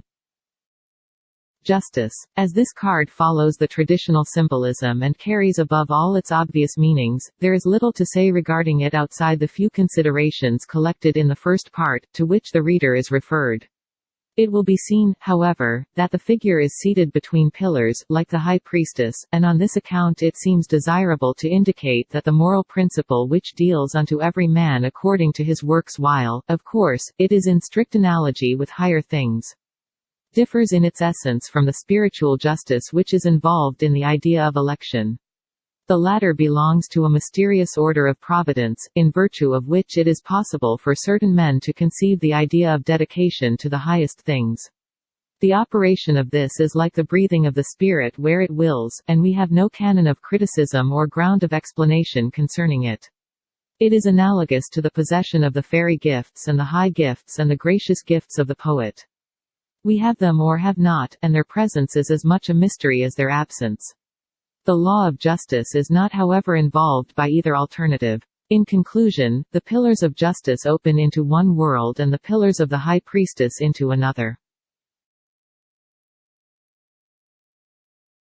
The hanged man. The gallows from which he is suspended forms a tau cross, while the figure from the position of the legs forms a philphote cross. There is a nimbus about the head of the seeming martyr. It should be noted, 1, that the tree of sacrifice is living wood, with leaves thereon, 2, that the face expresses deep entrancement, not suffering, 3, that the figure, as a whole, suggests life in suspension, but life and not death. It is a card of profound significance, but all the significance is veiled. One of his editors suggests that Eliphas Levi did not know the meaning, which is unquestionable, nor did the editor himself. It has been called falsely a card of martyrdom, a card of prudence, a card of the great work, a card of duty, but we may exhaust all published interpretations and find only vanity. I will say very simply on my own part that it expresses the relation, in one of its aspects, between the divine and the universe. He who can understand that the story of his higher nature is embedded in this symbolism will receive intimations concerning a great awakening that is possible. And will know that after the sacred mystery of death there is a glorious mystery of resurrection. Death, the veil or mask of life, is perpetuated in change, transformation and passage from lower to higher, and this is more fitly represented in the rectified tarot by one of the apocalyptic visions than by the crude notion of the reaping skeleton. Behind it lies the whole world of ascent in the spirit. The mysterious horseman moves slowly, bearing a black banner emblazoned with the mystic rose, which signifies life. Between two pillars on the verge of the horizon there shines the sun of immortality.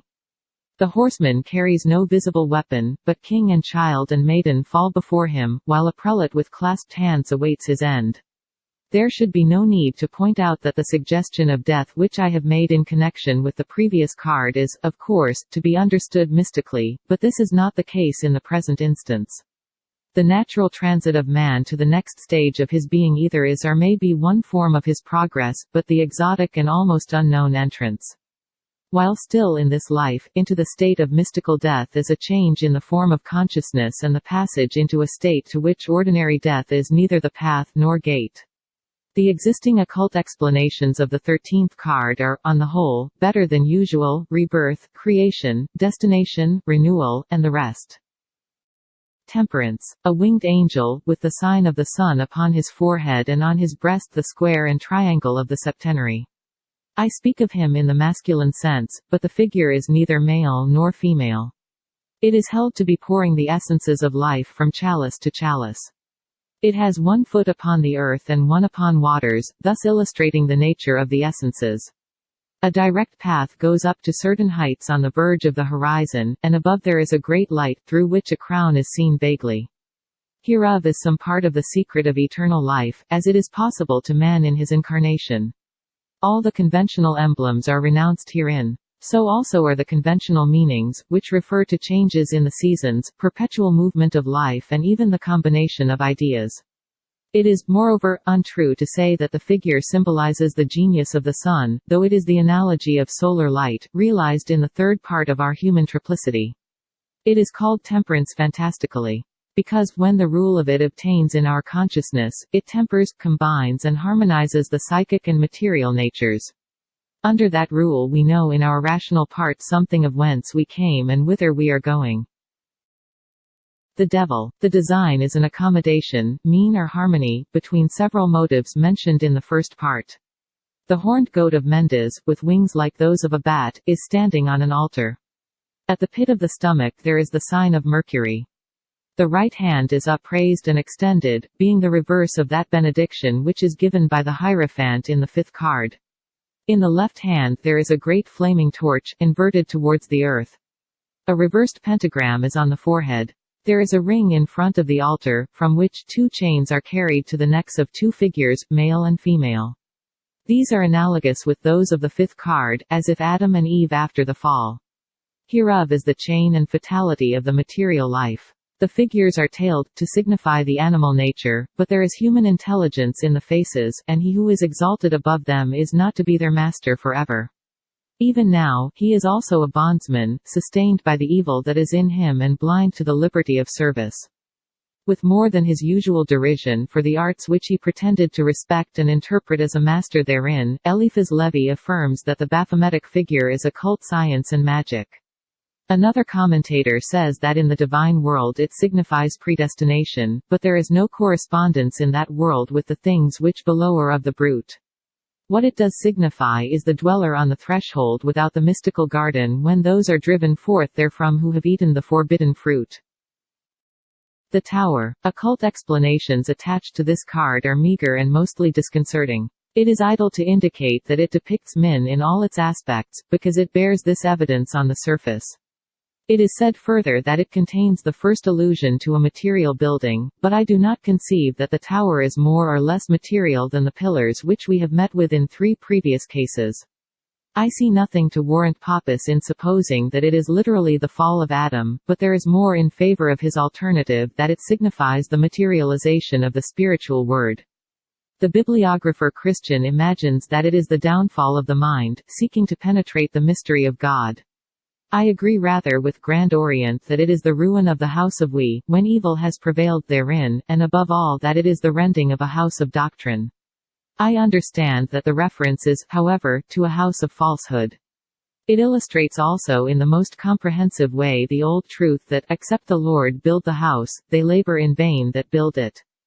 There is a sense in which the catastrophe is a reflection from the previous card, but not on the side of the symbolism which I have tried to indicate therein. It is more correctly a question of analogy. One is concerned with the fall into the material and animal state, while the other signifies destruction on the intellectual side. The tower has been spoken of as the chastisement of pride and the intellect overwhelmed in the attempt to penetrate the mystery of God, but in neither case do these explanations account for the 2 persons who are the living sufferers. The one is the literal word made void and the other its false interpretation. In yet a deeper sense, it may signify also the end of a dispensation, but there is no possibility here for the consideration of this involved question. The star, a great, radiant star of 8 rays, surrounded by 7 lesser stars also of 8 rays. The female figure in the foreground is entirely naked. Her left knee is on the land and her right foot upon the water. She pours water of life from 2 great ewers, irrigating sea and land. Behind her is rising ground and on the right a shrub or tree, whereon a bird alights. The figure expresses eternal youth and beauty. The star is l'étoile flamboyante, which appears in Masonic symbolism, but has been confused therein. That which the figure communicates to the living scene is the substance of the heavens and the elements. It has been said truly that the mottos of this card are, waters of life freely, and gifts of the Spirit. The summary of several tawdry explanations says that it is a card of hope. On other planes it has been certified as immortality and interior light. For the majority of prepared minds, the figure will appear as the type of truth unveiled, glorious in undying beauty. Pouring on the waters of the soul some part and measure of her priceless possession. But she is in reality the Great Mother in the Kabbalistic Sephira Binah, which is supernal understanding, who communicates to the Sephiroth that are below in the measure that they can receive her influx. The moon. The distinction between this card and some of the conventional types is that the moon is increasing on what is called the side of mercy, to the right of the observer. It has 16 chief and 16 secondary rays. The card represents life of the imagination apart from life of the spirit. The path between the towers is the issue into the unknown. The dog and wolf are the fears of the natural mind in the presence of that place of exit, when there is only reflected light to guide it. The last reference is a key to another form of symbolism. The intellectual light is a reflection and beyond it is the unknown mystery which it cannot show forth. It illuminates our animal nature, types of which are represented below the dog, the wolf and that which comes up out of the deeps, the nameless and hideous tendency which is lower than the savage beast. It strives to attain manifestation, symbolized by crawling from the abyss of water to the land, but as a rule it sinks back whence it came. The face of the mind directs a calm gaze upon the unrest below, the dew of thought falls, the message is, peace, be still, and it may be that there shall come a calm upon the animal nature, while the abyss beneath shall cease from giving up a form. The sun. The naked child mounted on a white horse and displaying a red standard has been mentioned already as the better symbolism connected with this card. It is the destiny of the supernatural East and the great and holy light which goes before the endless procession of humanity, coming out from the walled garden of the sensitive life and passing on the journey home. The card signifies, therefore, the transit from the manifest light of this world, represented by the glorious sun of earth, to the light of the world to come, which goes before aspiration and is typified by the heart of a child. But the last illusion is again the key to a different form or aspect of the symbolism. The sun is that of consciousness in the spirit, the direct is the antithesis of the reflected light. The characteristic type of humanity has become a little child, therein a child in the sense of simplicity and innocence in the sense of wisdom. In that simplicity, he bears the seal of nature and of art. In that innocence, he signifies the restored world. When the self-knowing spirit has dawned in the consciousness above the natural mind, that mind in its renewal leads forth the animal nature in a state of perfect conformity. The Last Judgment. I have said that this symbol is essentially invariable in all tarot sets, or at least the variations do not alter its character. The great angel is here encompassed by clouds, but he blows his bannered trumpet, and the cross as usual is displayed on the banner. The dead are rising from their tombs, a woman on the right, a man on the left hand, and between them their child, whose back is turned. But in this card there are more than 3 who are restored, and it has been thought worthwhile to make this variation as illustrating the insufficiency of current explanations. It should be noted that all the figures are as one in the wonder, adoration and ecstasy expressed by their attitudes. It is the card which registers the accomplishment of the great work of transformation in answer to the summons of the supernal, which summons is heard and answered from within. Herein is the intimation of a significance which cannot well be carried further in the present place. What is that within us which does sound a trumpet, and all that is lower in our nature rises in response almost in a moment? Almost in the twinkling of an eye? Let the card continue to depict, for those who can see no further, the last judgment and the resurrection in the natural body, but let those who have inward eyes look and discover therewith. They will understand that it has been called truly in the past a card of eternal life, and for this reason it may be compared with that which passes under the name of temperance.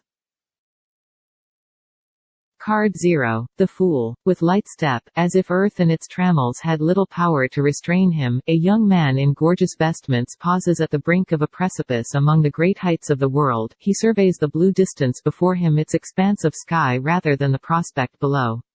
His act of eager walking is still indicated, though he is stationary at the given moment, his dog is still bounding. The edge which opens on the depth has no terror, it is as if angels were waiting to uphold him. If it came about that he leapt from the height. His countenance is full of intelligence and expectant dream. He has a rose in one hand and in the other a costly wand, from which depends over his right shoulder a wallet curiously embroidered. He is a prince of the other world on his travels through this one, all amidst the morning glory, in the keen air. The sun, which shines behind him, knows whence he came, whither he is going, and how he will return by another path after many days. He is the spirit in search of experience. Many symbols of the instituted mysteries are summarized in this card, which reverses, under high warrants, all the confusions that have preceded it. In his Manual of Cartomancy, Grand Orient has a curious suggestion of the office of mystic fool, as a part of his process in higher divination, but it might call for more than ordinary gifts to put it into operation.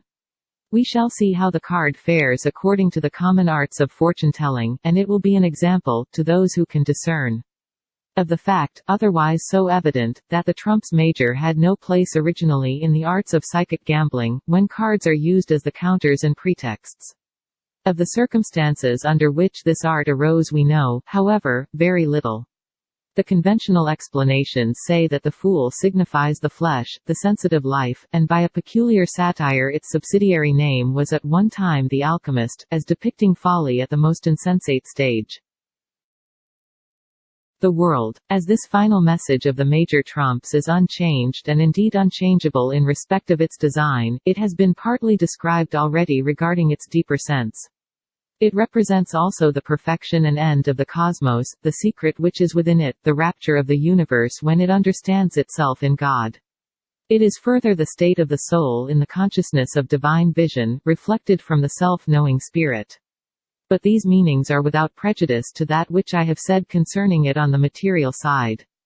It has more than one message on the macrocosmic side and is, for example, the state of the restored world when the law of manifestation shall have been carried to the highest degree of natural perfection. But it is perhaps more especially a story of the past, referring to that day when all was declared to be good, when the morning stars sang together and all the sons of God shouted for joy. One of the worst explanations concerning it is that the figure symbolizes the magus when he has reached the highest degree of initiation. Another account says that it represents the absolute, which is ridiculous. The figure has been said to stand for truth, which is, however, more properly allocated to the 17th card. Lastly, it has been called the crown of the Magi.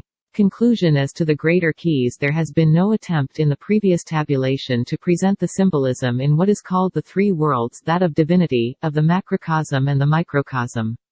A large volume would be required for developments of this kind. I have taken the cards on the high plane of their more direct significance to man, who in material life is on the quest of eternal things. The compiler of the Manual of Cartomancy has treated them under three headings: the world of human prudence, which does not differ from divination on its more serious side, the world of conformity, being the life of religious devotion, and the world of attainment, which is that of the soul's progress towards the term of its research. He gives also a triple process of consultation, according to these divisions, to which the reader is referred. I have no such process to offer, as I think that more may be gained by individual reflection on each of the trumps major. I have also not adopted the prevailing attribution of the cards to the Hebrew alphabet, firstly, because it would serve no purpose in an elementary handbook, secondly, because nearly every attribution is wrong. Finally, I have not attempted to rectify the position of the cards in their relation to one another. The 0 therefore appears after number 20, but I have taken care not to number the world or universe otherwise than as 21. Wherever it ought to be put, the 0 is an unnumbered card. In conclusion, as to this part, I will give these further indications regarding the Fool, which is the most speaking of all the symbols.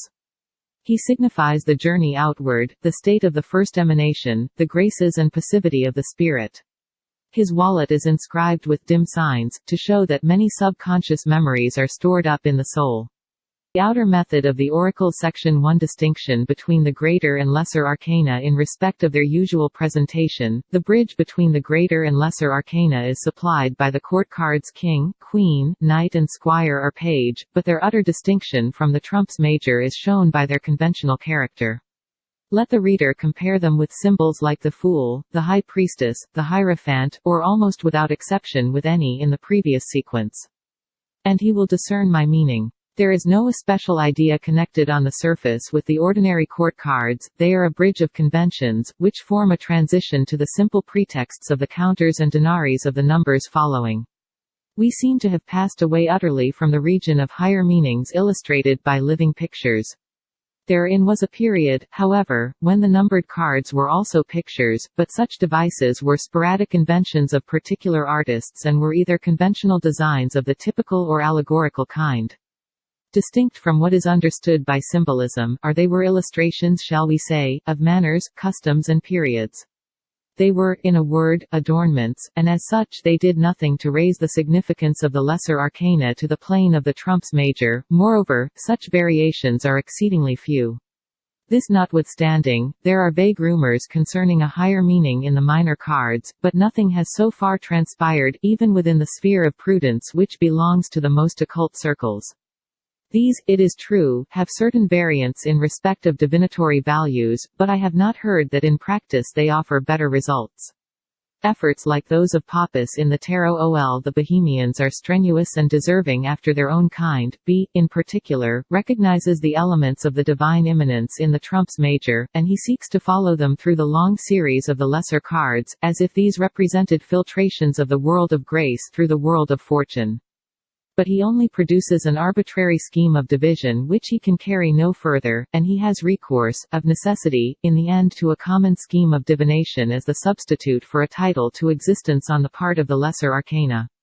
Now, I am practically in the same position, but I shall make no attempt here to save the situation by drawing on the mystical properties of numbers, as he and others have attempted. I shall recognize at once that the trumps major belong to the divine dealings of philosophy. But all that follows to fortune-telling, since it has never yet been translated into another language, the course thus adopted will render to divination, and at need even to gambling, the things that belong to this particular world of skill, and it will set apart for their proper business those matters that are of another order. In this free introduction to the subject in hand, it is only necessary to add that the difference between the 56 lesser arcana and ordinary playing cards is not only essentially slight. Because the substitution of cups for hearts, and so forth, constitutes an accidental variation, but because the presence of a knight in each of the 4 suits was characteristic at one time of many ordinary packs, when this personage usually replaced the queen. In the rectified tarot which illustrates the present handbook, all numbered cards of the lesser arcana, the aces only excepted, are furnished with figures or pictures to illustrate but without exhausting the divinatory meanings attached thereto. Some who are gifted with reflective and discerning faculties in more than the ordinary sense, I am not speaking of clairvoyance, may observe that in many of the lesser arcana there are vague intimations conveyed by the designs which seem to exceed the stated divinatory values. It is desirable to avoid misconception by specifying definitely that, except in rare instances and then only by accident, the variations are not to be regarded as suggestions of higher and extradivinatory symbolism. I have said that these lesser arcana have not been translated into a language which transcends that of fortune-telling. I should not indeed be disposed to regard them as belonging in their existing forms to another realm than this, but the field of divinatory possibilities is inexhaustible, by the hypothesis of the art, and the combined systems of cartomancy have indicated only the bare heads of significance attaching to the emblems in use. When the pictures in the present case go beyond the conventional meanings, they should be taken as hints of possible developments along the same lines. And this is one of the reasons why the pictorial devices here attached to the 4 denaries will prove a great help to intuition. The mere numerical powers and bare words of the meanings are insufficient by themselves, but the pictures are like doors which open into unexpected chambers, or like a turn in the open road with a wide prospect beyond. The lesser arcana otherwise, the 4 suits of tarot cards, will now be described according to their respective classes by the pictures to each belonging. And a harmony of their meanings will be provided from all sources. The suit of Wands King. The physical and emotional nature to which this card is attributed is dark, ardent, lithe, animated, impassioned, noble. The king uplifts a flowering wand, and wears, like his 3 correspondences in the remaining suits, what is called a cap of maintenance beneath his crown. He connects with the symbol of the lion, which is emblazoned on the back of his throne. Divinatory meanings: dark man, friendly, countryman, generally married, honest and conscientious. The card always signifies honesty, and may mean news concerning an unexpected heritage to fall in before very long. Reversed: good, but severe, austere, yet tolerant. Queen of Wands. The wands throughout this suit are always in leaf, as it is a suit of life and animation. Emotionally and otherwise, the Queen's personality corresponds to that of the King, but is more magnetic. Divinatory meanings: a dark woman, countrywoman, friendly, chaste, loving, honorable. If the card beside her signifies a man, she is well disposed towards him; if a woman, she is interested in the querent. Also, love of money, or a certain success in business. Reversed: good, economical, obliging, serviceable. Signifies also, but in certain positions and in the neighborhood of other cards tending in such directions, opposition, jealousy, even deceit and infidelity. Knight of Wands. He is shown as if upon a journey, armed with a short wand, and although mailed, is not on a warlike errand. He is passing mounds or pyramids. The motion of the horse is a key to the character of its rider, and suggests the precipitate mood, or things connected therewith. Divinatory meanings: departure, absence, flight, emigration. A dark young man, friendly. Change of residence. Reversed: rupture, division, interruption, discord. Page of Wands. In a scene similar to the former, a young man stands in the act of proclamation. He is unknown but faithful, and his tidings are strange. Divinatory meanings: dark young man, faithful, a lover, an envoy, a postman. Beside a man, he will bear favorable testimony concerning him. A dangerous rival, if followed by the Page of Cups, has the chief qualities of his suit. He may signify family intelligence. Reversed, anecdotes, announcements, evil news.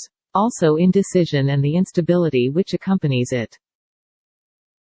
10 of Wands. A man oppressed by the weight of the 10 staves which he is carrying. Divinatory meanings, a card of many significances, and some of the readings cannot be harmonized. I set aside that which connects it with honor and good faith. The chief meaning is oppression simply, but it is also fortune, gain, any kind of success, and then it is the oppression of these things. It is also a card of false seeming, disguise, perfidy. The place which the figure is approaching may suffer from the rods that he carries. Success is stultified if the 9 of Swords follows, and if it is a question of a lawsuit, there will be certain loss. Reversed, contrarieties, difficulties, intrigues, and their analogies.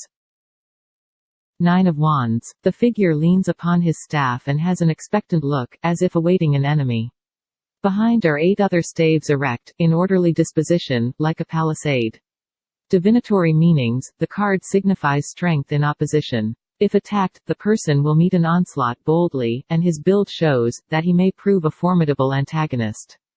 With this main significance there are all its possible adjuncts: delay, suspension, adjournment. Reversed, obstacles, adversity, calamity. 8 of Wands. The card represents motion through the immovable, a flight of wands through an open country, but they draw to the term of their course. That which they signify is at hand, it may be even on the threshold. Divinatory meanings, activity in undertakings, the path of such activity, swiftness, as that of an express messenger, great haste, great hope, speed towards an end which promises assured felicity, generally, that which is on the move, also the arrows of love. Reversed, arrows of jealousy, internal dispute, stingings of conscience, quarrels, and domestic disputes for persons who are married. 7 of Wands. A young man on a craggy eminence brandishing a staff, 6 other staves are raised towards him from below.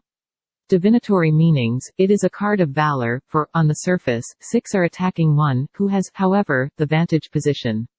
On the intellectual plane, it signifies discussion, wordy strife, in business negotiations, war of trade, barter, competition. It is further a card of success, for the combatant is on the top and his enemies may be unable to reach him. Reversed, perplexity, embarrassments, anxiety. It is also a caution against indecision.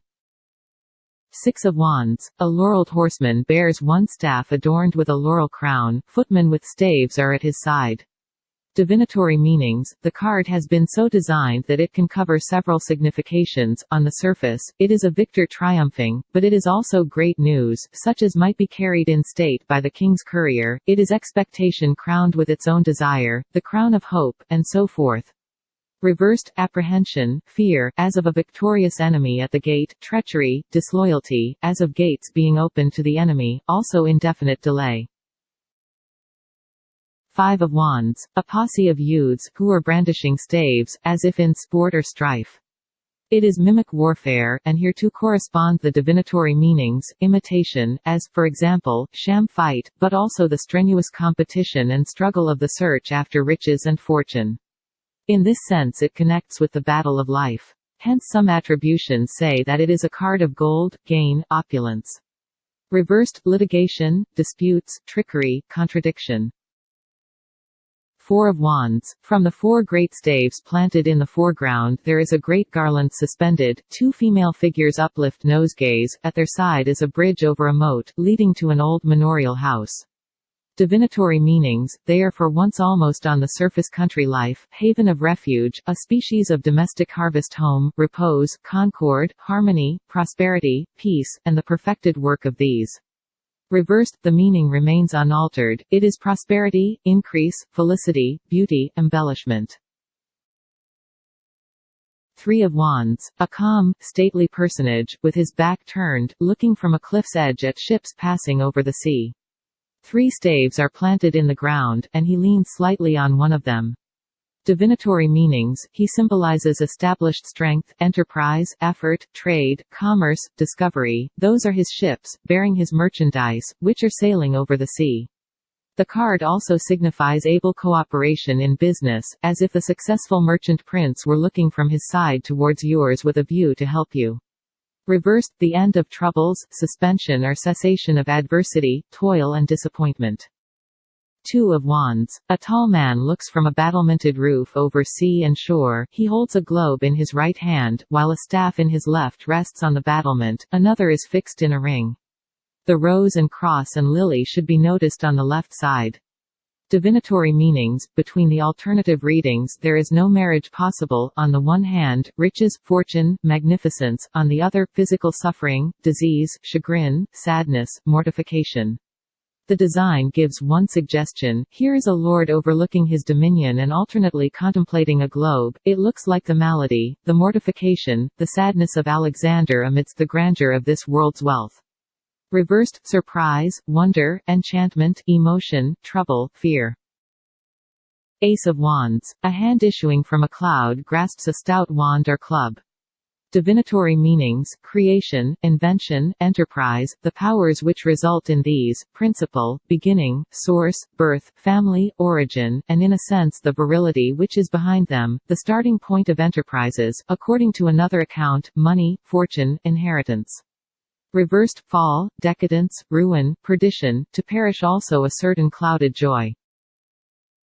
King of Cups. He holds a short scepter in his left hand and a great cup in his right. His throne is set upon the sea, on one side a ship is riding and on the other a dolphin is leaping. The implicit is that the sign of the cup naturally refers to water, which appears in all the court cards. Divinatory meanings: fair man, man of business, law, or divinity, responsible, disposed to oblige the querent, also equity, art and science, including those who profess science, law and art, creative intelligence. Reversed, dishonest, double-dealing man, roguery, exaction, injustice, vice, scandal, pillage, considerable loss. Queen of Cups. Beautiful, fair, dreamy as one who sees visions in a cup. This is, however, only one of her aspects. She sees, but she also acts, and her activity feeds her dream. Divinatory meanings: good, fair woman, honest, devoted woman, who will do service to the querent, loving intelligence, and hence the gift of vision, success, happiness, pleasure, also wisdom, virtue, a perfect spouse and a good mother. Reversed, the accounts vary: good woman, otherwise, distinguished woman but one not to be trusted, perverse woman, vice, dishonor, depravity. Knight of Cups. Graceful, but not warlike, riding quietly, wearing a winged helmet, referring to those higher graces of the imagination which sometimes characterize this card. He too is a dreamer, but the images of the side of sense haunt him in his vision. Divinatory meanings: arrival, approach, sometimes that of a messenger, advances, proposition, demeanor, invitation, incitement. Reversed, trickery, artifice, subtlety, swindling, duplicity, fraud. Page of Cups, of studious and intent aspect, contemplates a fish rising from a cup to look at him. It is the pictures of the mind taking form. Divinatory meanings: fair young man, one impelled to render service and with whom the querent will be connected, a studious youth, news, message, application, reflection, meditation, also these things directed to business. Reversed, taste, inclination, attachment, seduction, deception, artifice. 10 of Cups. Appearance of cups in a rainbow. It is contemplated in wonder and ecstasy by a man and woman below, evidently husband and wife. His right arm is about her, his left is raised upward, she raises her right arm. The two children dancing near them have not observed the prodigy but are happy after their own manner. There is a home scene beyond. Divinatory meanings: contentment, repose of the entire heart, the perfection of that state, also perfection of human love and friendship, if with several picture cards, a person who is taking charge of the querent's interests, also the town, village or country inhabited by the querent. Reversed, repose of the false heart, indignation, violence. 9 of Cups. A goodly personage has feasted to his heart's content, an abundant refreshment of wine is on the arched counter behind him, seeming to indicate that the future is also assured. The picture offers the material side only, but there are other aspects. Divinatory meanings: concord, contentment, physical bien-être, also victory, success, advantage, satisfaction for the querent or person for whom the consultation is made. Reversed truth, loyalty, liberty, but the readings vary and include mistakes, imperfections, etc. 8 of Cups. A man of dejected aspect is deserting the cups of his felicity, enterprise, undertaking or previous concern.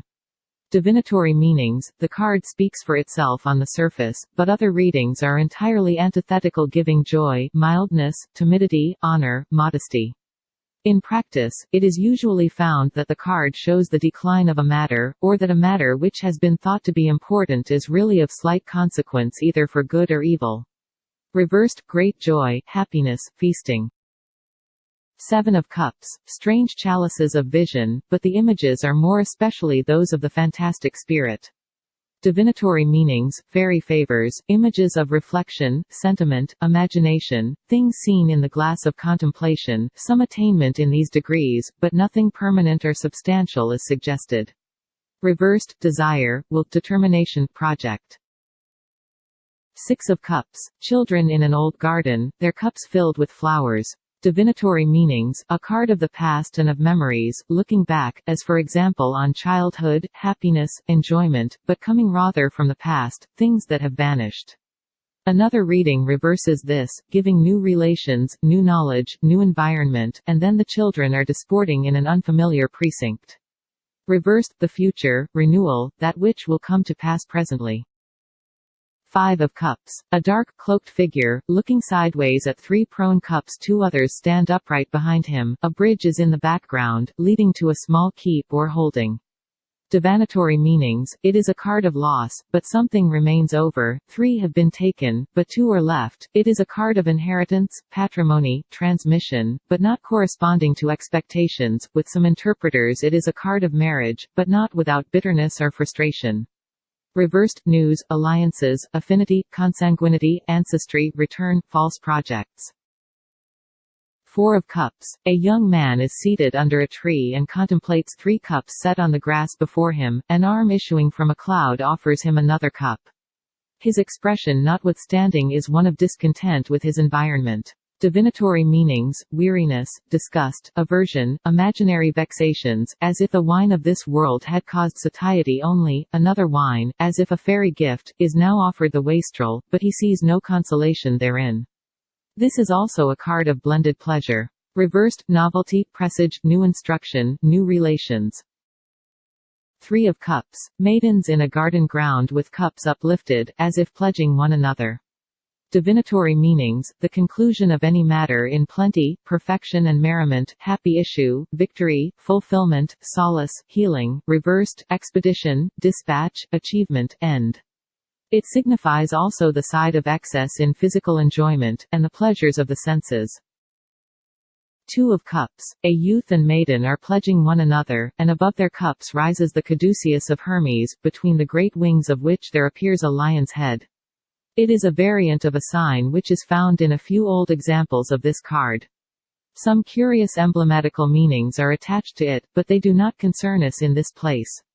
Divinatory meanings, love, passion, friendship, affinity, union, concord, sympathy, the interrelation of the sexes, and as a suggestion apart from all offices of divination that desire which is not in nature, but by which nature is sanctified. Ace of Cups. The waters are beneath, and thereon are water lilies. The hand issues from the cloud, holding in its palm the cup, from which 4 streams are pouring. A dove, bearing in its bill a cross-marked host, descends to place the wafer in the cup. The dew of water is falling on all sides. It is an intimation of that which may lie behind the lesser arcana. Divinatory meanings, house of the true heart, joy, content, abode, nourishment, abundance, fertility, holy table, felicity hereof. Reversed, house of the false heart, mutation, instability, revolution. King of Swords. He sits in judgment, holding the unsheathed sign of his suit. He recalls, of course, the conventional symbol of justice in the trumps major, and he may represent this virtue, but he is rather the power of life and death, in virtue of his office. Divinatory meanings, whatsoever arises out of the idea of judgment and all its connections: power, command, authority, militant intelligence, law, offices of the crown, and so forth. Reversed, cruelty, perversity, barbarity, perfidy, evil intention. Queen of Swords. Her right hand raises the weapon vertically and the hilt rests on an arm of her royal chair. The left hand is extended, the arm raised. Her countenance is severe but chastened, it suggests familiarity with sorrow.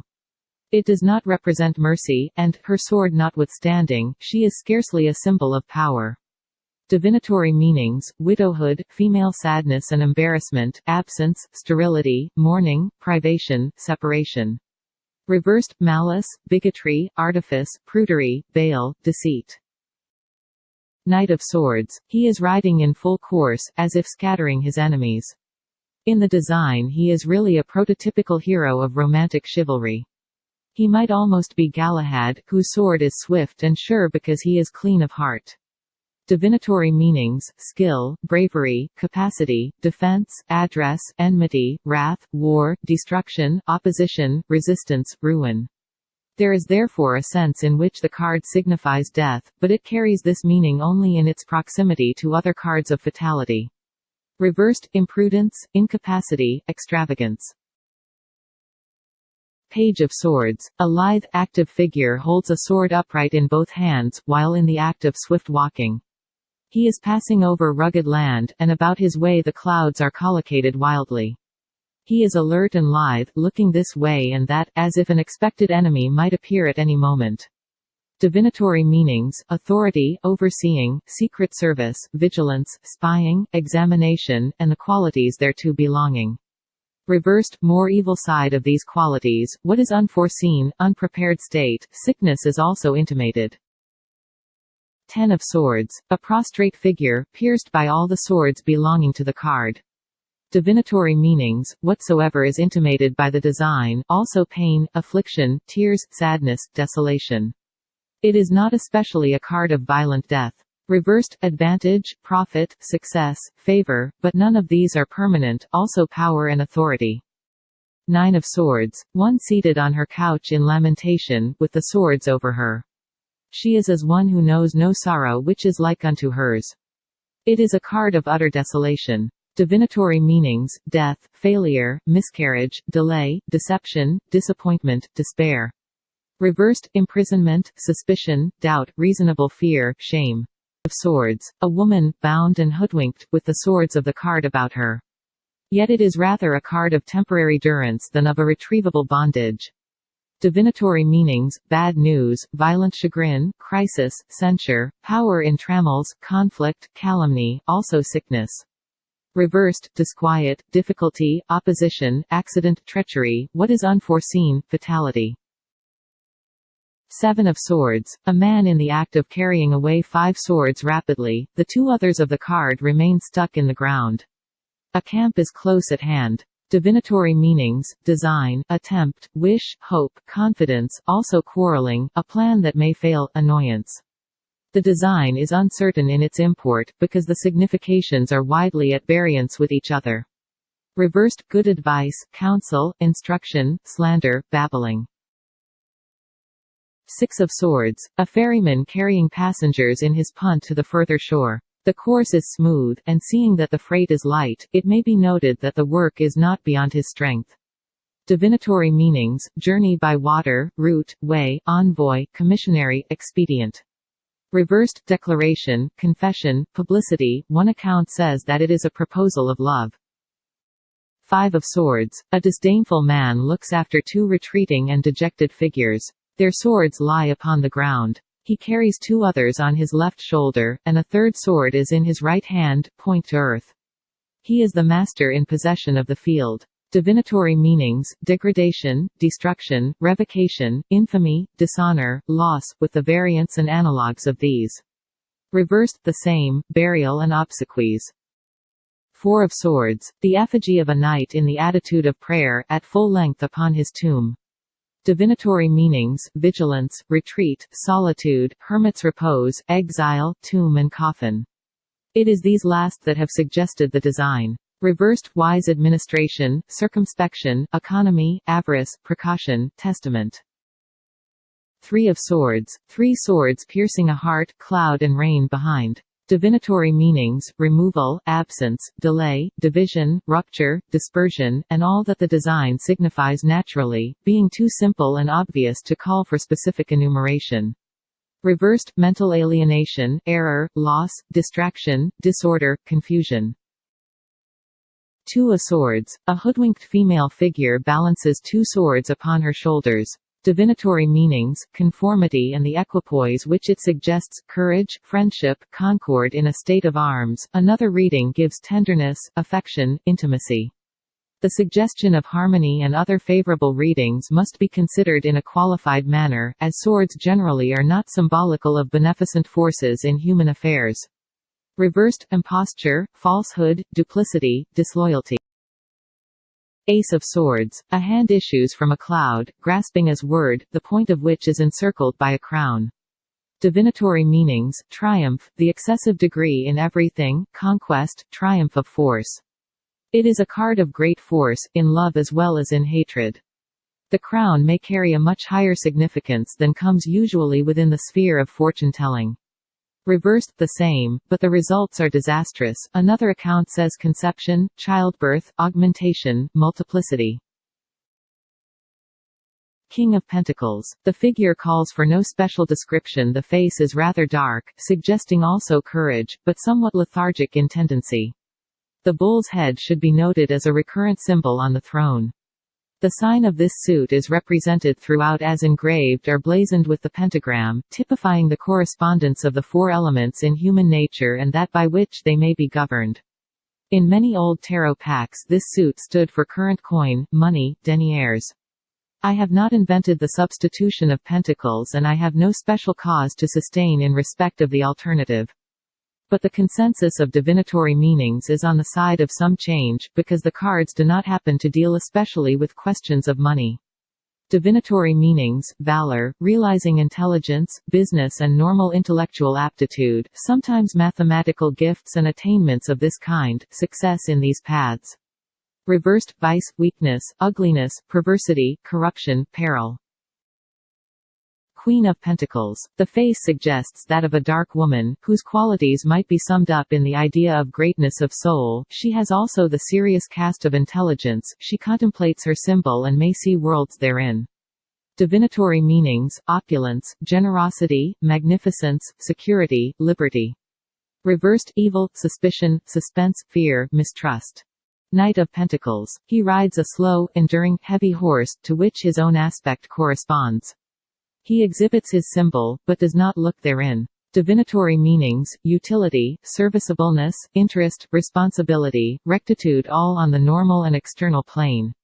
Reversed: inertia, idleness, repose of that kind, stagnation, also placidity, discouragement, carelessness. Page of Pentacles. A youthful figure, looking intently at the pentacle which hovers over his raised hands.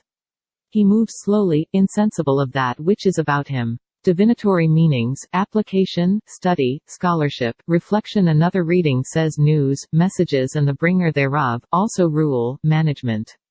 Reversed: prodigality, dissipation, liberality, luxury, unfavorable news.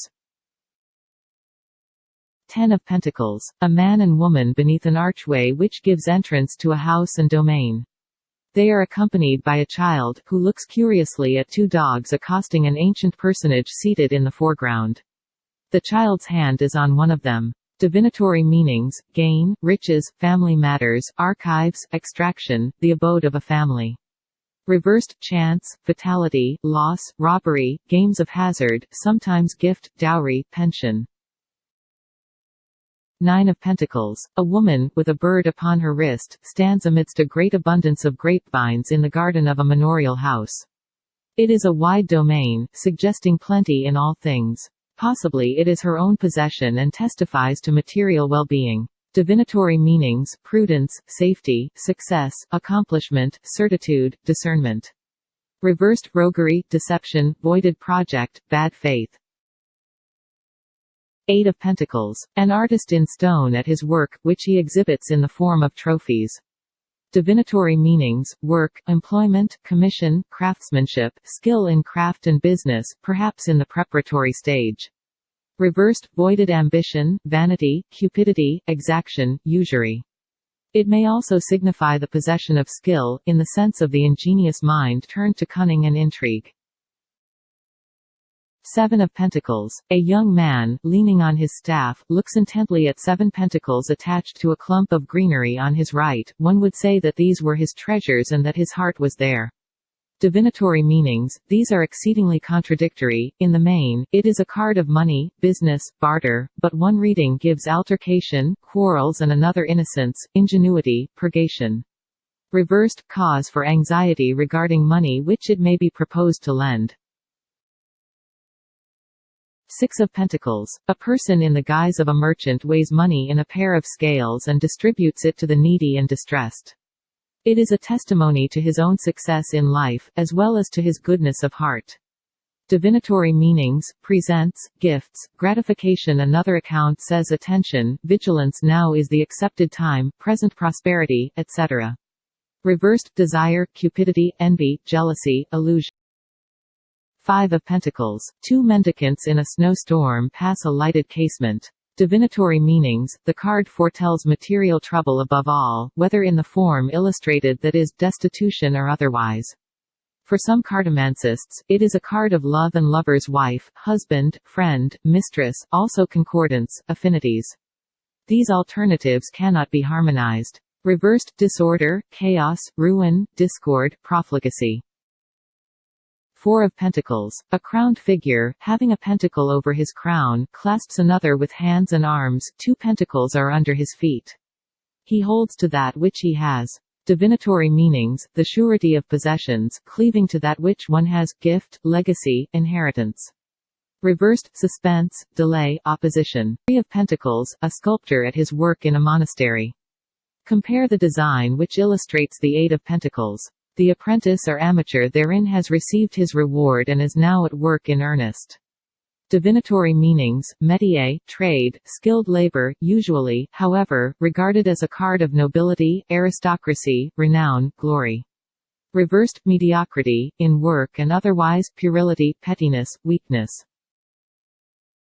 2 of Pentacles. A young man, in the act of dancing, has a pentacle in either hand, and they are joined by that endless cord which is like the number 8 reversed. Divinatory meanings. On the one hand, it is represented as a card of gaiety, recreation and its connections, which is the subject of the design, but it is read also as news and messages in writing, as obstacles, agitation, trouble, embroilment. Reversed, enforced gaiety, simulated enjoyment, literal sense, handwriting, composition, letters of exchange. Ace of Pentacles. A hand issuing, as usual, from a cloud holds up a pentacle. Divinatory meanings, perfect contentment, felicity, ecstasy, also speedy intelligence, gold. Reversed, the evil side of wealth, bad intelligence, also great riches.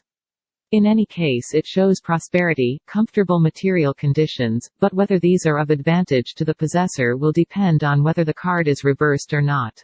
The greater arcana and their divinatory meanings, such are the intimations of the lesser arcana in respect of divinatory art, the veridic nature of which seems to depend on an alternative that it may be serviceable to express briefly. The records of the art are ex hypothesi, the records of findings in the past based upon experience. As such, they are a guide to memory, and those who can master the elements may still ex hypothesi give interpretations on their basis.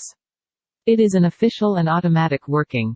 On the other hand, those who have gifts of intuition, of second sight, of clairvoyance call it as we choose and will supplement the experience of the past by the findings of their own faculty, and will speak of that which they have seen in the pretexts of the oracles. It remains to give, also briefly, the divinatory significance allocated by the same art to the trumps major. 1. The magician, skill, diplomacy, address, subtlety, sickness, pain, loss, disaster, snares of enemies. Self-confidence, will, the quorant, if male. Reversed, physician, magus, mental disease, disgrace, disquiet. 2. The high priestess, secrets, mystery, the future is yet unrevealed, the woman who interests the quorant, if male, the quorant herself, if female, silence, tenacity, mystery, wisdom, science. Reversed, passion, moral or physical ardor, conceit, surface knowledge. 3. The empress, fruitfulness, action, initiative, length of days, the unknown, clandestine, also difficulty. doubt, ignorance. Reversed, light, truth, the unraveling of involved matters, public rejoicings, according to another reading, vacillation.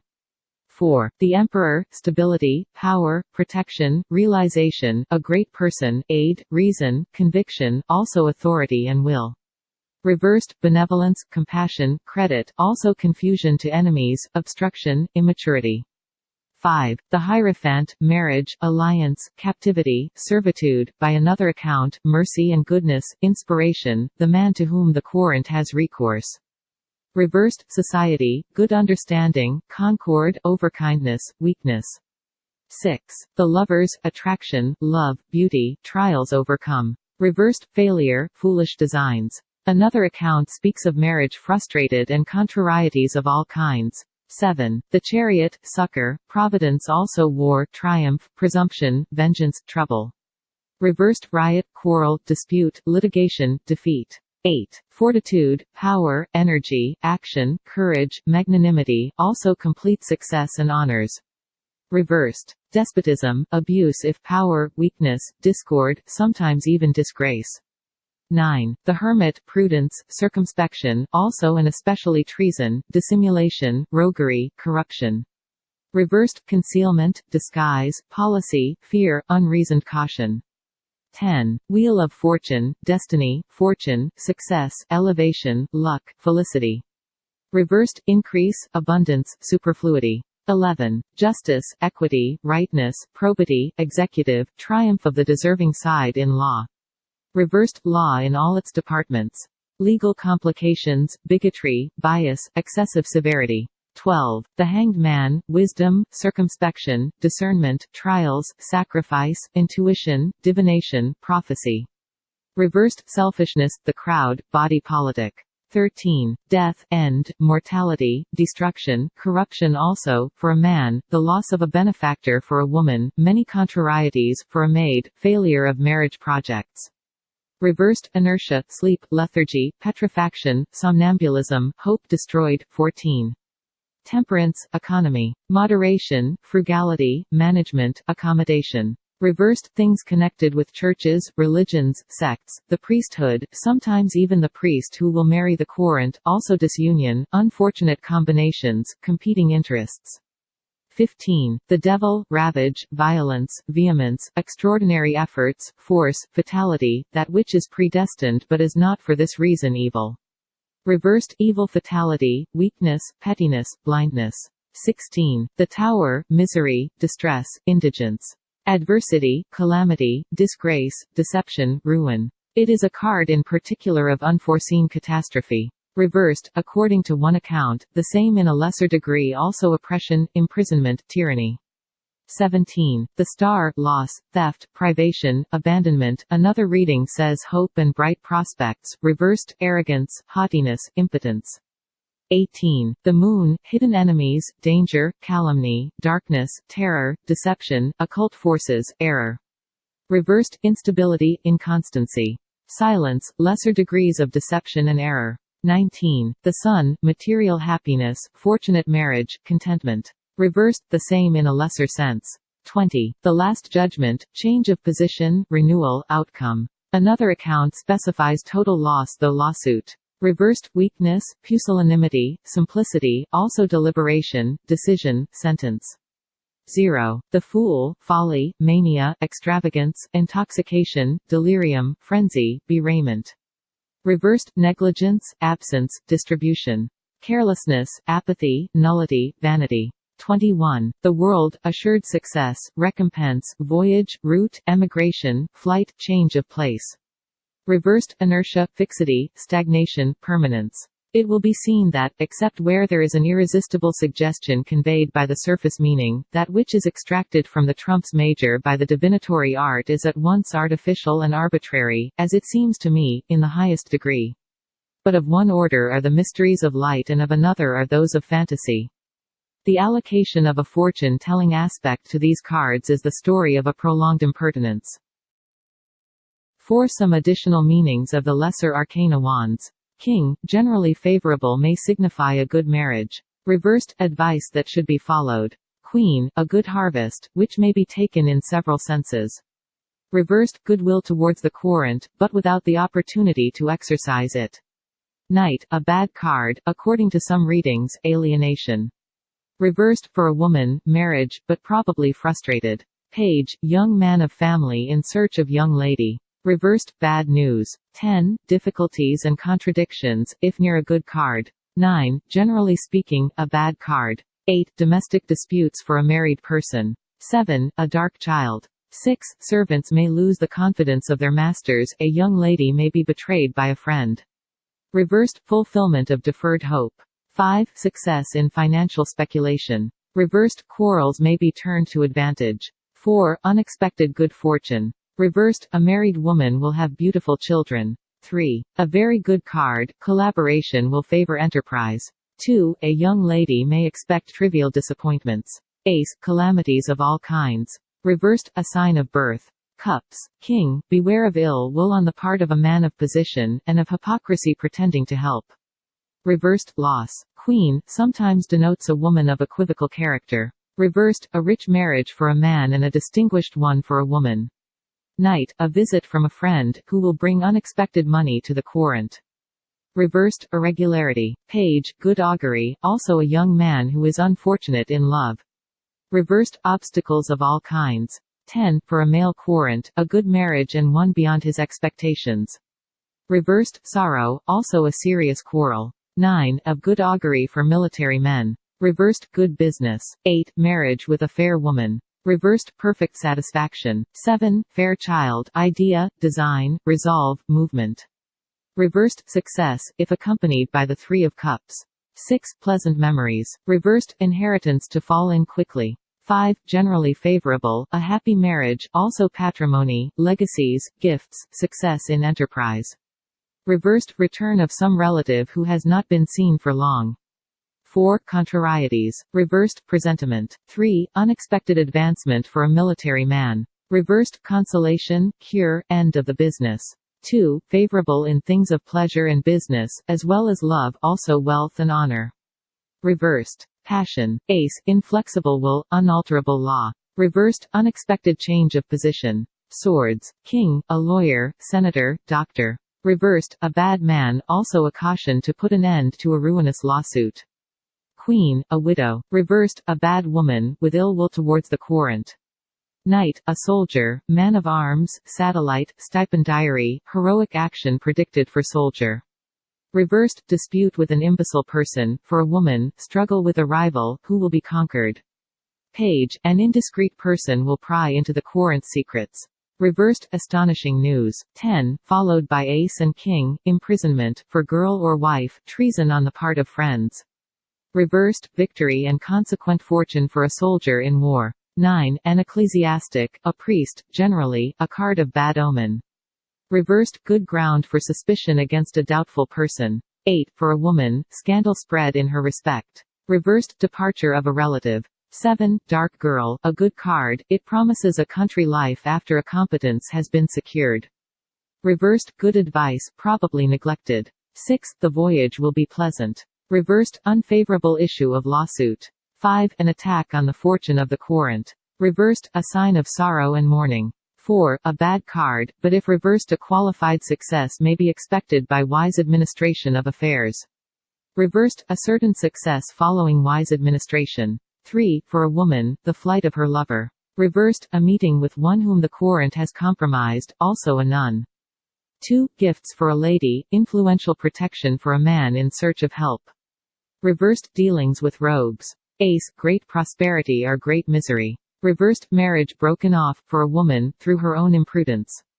Pentacles. King, a rather dark man, a merchant, master, professor. Reversed, an old and vicious man. Queen, dark woman, presents from a rich relative, rich and happy marriage for a young man. Reversed, an illness. Knight, an useful man, useful discoveries. Reversed, a brave man out of employment. Page, a dark youth, a young officer or soldier, a child. Reversed, sometimes degradation and sometimes pillage. 10, represents house or dwelling, and derives its value from other cards. Reversed, an occasion which may be fortunate or otherwise. 9, prompt fulfillment of what is presaged by neighboring cards. Reversed, vain hopes. 8. A young man in business who has relations with the querent, a dark girl. Reversed, the querent will be compromised in a matter of money lending. 7. Improved position for a lady's future husband. Reversed, impatience, apprehension, suspicion. 6. The present must not be relied on. Reversed, a check on the querent's ambition. 5. Conquest of fortune by reason. Reversed, troubles in love. 4. For a bachelor, pleasant news from a lady. Reversed, observation, hindrances. 3. If for a man, celebrity for his eldest son. Reversed, depends on neighboring cards.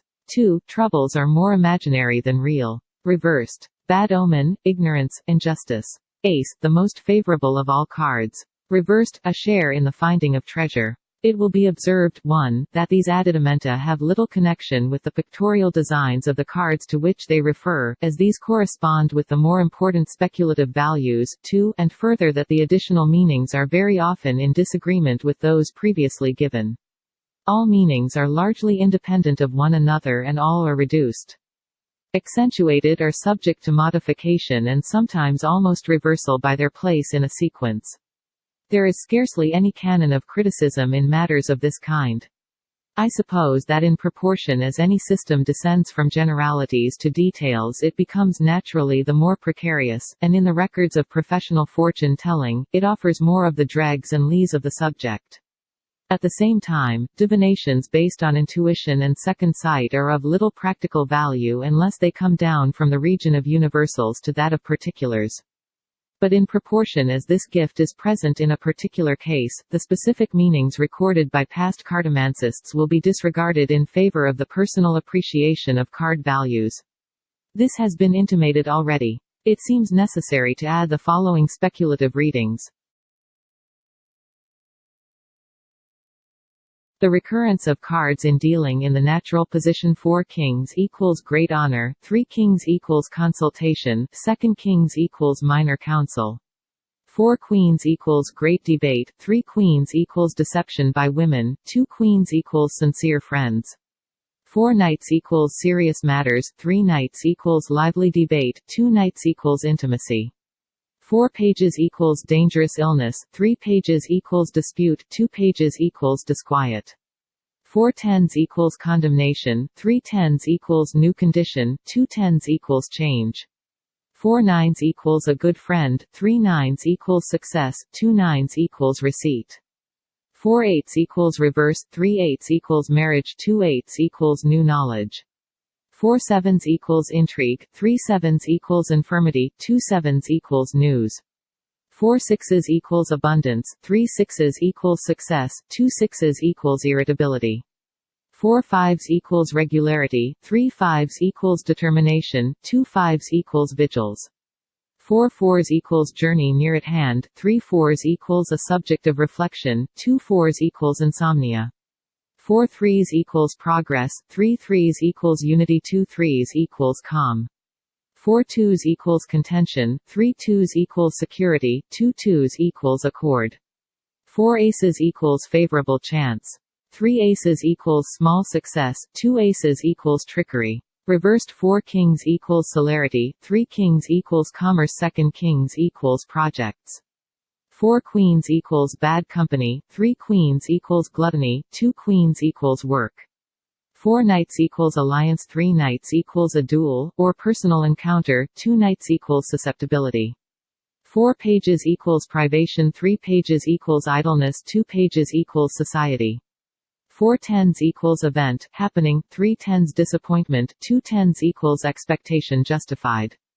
4 nines equals usury, 3 nines imprudence, 2 nines equals a small profit. 4 eights equals error, 3 eights a spectacle, 2 eights equals misfortune. 4 sevens equals quarrelers, 3 sevens equals joy, 2 sevens equals women of no repute. 4 sixes equals care, 3 sixes equals satisfaction, 2 sixes equals downfall. 4 fives equals order, 3 fives equals hesitation, 2 fives equals reverse. 4 fours equals walks abroad, 3 fours equals disquiet, 2 fours equals dispute. 4 threes equals great success, 3 threes equals serenity, 2 threes equals safety. 4 twos equals reconciliation, 3 twos apprehension, 2 twos equals mistrust. 4 aces equals dishonor, 3 aces debauchery, 2 aces equals enemies. 6. The art of tarot divination. We come now to the final and practical part of this division of our subject, being the way to consult and obtain oracles by means of tarot cards. The modes of operation are rather numerous, and some of them are exceedingly involved. I set aside those last mentioned, because persons who are versed in such questions believe that the way of simplicity is the way of truth. I set aside also the operations which have been republished recently in that section of the Tarot of the Bohemians which is entitled, The Divining Tarot. It may be recommended at its proper value to readers who wish to go further than the limits of this handbook. I offer in the first place a short process which has been used privately for many years past in England, Scotland and Ireland. I do not think that it has been published, certainly not in connection with tarot cards. I believe that it will serve all purposes, but I will add by way of variation in the second place what used to be known in France as the oracles of Giulio Orsini. The significator. 1. That covers him. 2. What crosses him. 3. What crowns him. 4. What is beneath him. 5. What is behind him. 6. What is before him. 7. Himself. 8. His house. 9. His hopes or fears. 10. What will come. An alternative method of reading the tarot cards: shuffle the entire pack and turn some of the cards round, so as to invert their tops. Let them be cut by the querent with his left hand. Deal out the first 42 cards in 6 packets of 7 cards each, face upwards, so that the first 7 cards form the first packet, the following 7 the second, and so on as in the following diagram. Take up the first packet, lay out the cards on the table in a row, from right to left, place the cards of the second packet upon them and then the packets which remain. You will thus have 7 new packets of 6 cards each, arranged as follows. Take the top card of each packet, shuffle them and lay out from right to left, making a line of 7 cards. Then take up the 2 next cards from each packet, shuffle and lay them out in 2 lines under the first line. Take up the remaining 21 cards of the packets, shuffle and lay them out in 3 lines below the others. You will thus have 6 horizontal lines of 7 cards each, arranged after the following manner. In this method, the querent if of the male sex is represented by the magician, and if female by the high priestess, but the card, in either case, is not taken from the pack until the 42 cards have been laid out, as above directed. If the required card is not found among those placed upon the table, it must be sought among the remaining 36 cards, which have not been dealt, and should be placed a little distance to the right of the first horizontal line. On the other hand, if it is among them, it is also taken out, placed as stated, and a card is drawn haphazard from the 36 cards undealt to fill the vacant position, so that there are still 42 cards laid out on the table. The cards are then read in succession, from right to left throughout, beginning at card number 1 of the top line, the last to be read being that on the extreme left, or number 7, of the bottom line. This method is recommended when no definite question is asked, that is, when the querent wishes to learn generally concerning the course of his life and destiny. If he wishes to know what may befall within a certain time, this time should be clearly specified before the cards are shuffled. With further reference to the reading, it should be remembered that the cards must be interpreted relatively to the subject, which means that all official and conventional meanings of the cards may and should be adapted to harmonize with the conditions of this particular case in question: the position, time of life and sex of the querent, or person for whom the consultation is made. Thus, the Fool may indicate the whole range of mental phases between mere excitement and madness, but the particular phase in each divination must be judged by considering the general trend of the cards, and in this naturally the intuitive faculty plays an important part. It is well, at the beginning of a reading, to run through the cards quickly, so that the mind may receive a general impression of the subject, the trend of the destiny, and afterwards to start again reading them one by one and interpreting in detail.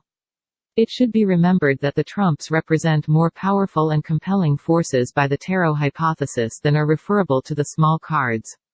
The value of intuitive and clairvoyant faculties is of course assumed in divination. Where these are naturally present or have been developed by the diviner, the fortuitous arrangement of cards forms a link between his mind and the atmosphere of the subject of divination, and then the rest is simple. Where intuition fails, or is absent, concentration, intellectual observation and deduction must be used to the fullest extent to obtain a satisfactory result. But intuition, even if apparently dormant, may be cultivated by practice in these divinatory processes. If in doubt as to the exact meaning of a card in a particular connection, the diviner is recommended, by those who are versed in the matter, to place his hand on it, try to refrain from thinking of what it ought to be, and note the impressions that arise in his mind. 9. The method of reading by means of 35 cards. When the reading is over, according to the scheme set forth in the last method, it may happen as in the previous case that something remains doubtful, or it may be desired to carry the question further, which is done as follows: take up the undealt cards which remain over, not having been used in the first operation with 42 cards. The latter are set aside in a heap, with the querent, face upwards, on the top. The 35 cards, being shuffled and cut as before, are divided by dealing into 6 packets. Thus, packet I consists of the first 7 cards, packet 2 consists of the 6 cards next following in order, packet 3 consists of the 5 cards following, packet IV contains the next 4 cards, packet V contains 2 cards, and packet V contains the last 11 cards. The arrangement will then be as follows: take up these packets successively, deal out the cards which they contain in 6 lines, which will be necessarily of unequal length. The first line stands for the house, the environment and so forth. The second line stands for the person or subject of the divination. The third line stands for what is passing outside, events, persons, etc. The fourth line stands for a surprise, the unexpected, etc. The fifth line stands for consolation, and may moderate all that is unfavorable in the preceding lines. The sixth line is that which must be consulted to elucidate the enigmatic oracles of the others; apart from them it has no importance. These cards should all be read from left to right, beginning with the uppermost line. It should be stated in conclusion as to this divinatory part that there is no method of interpreting tarot cards which is not applicable to ordinary playing cards, but the additional court cards, and above all the trumps major, are held to increase the elements and values of the oracles. And now in conclusion as to the whole matter, I have left for these last words as if by way of epilogue one further and final point. It is the sense in which I regard the trumps major as containing secret doctrine. I do not here mean that I am acquainted with orders and fraternities in which such doctrine reposes and is there found to be part of higher tarot knowledge. I do not mean that such doctrine, being so preserved and transmitted, can be constructed as embedded independently in the trumps major. I do not mean that it is something apart from the tarot.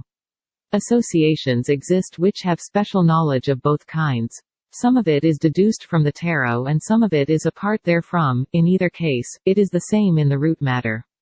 But there are also things in reserve which are not in orders or societies, but are transmitted after another manner. Apart from all inheritance of this kind, let any one who is a mystic consider separately and in combination the magician, the fool, the high priestess, the hierophant, the empress, the emperor, the hanged man and the tower. Let him then consider the card called the Last Judgment. They contain the legend of the soul. The other trumps major are the details and, as one might say, the accidents. Perhaps such a person will begin to understand what lies far behind these symbols, by whomsoever first invented and however preserved. If he does, he will see also why I have concerned myself with the subject, even at the risk of writing about divination by cards. This is the end of the Pictorial Key to the Tarot. By Arthur Edward Waite.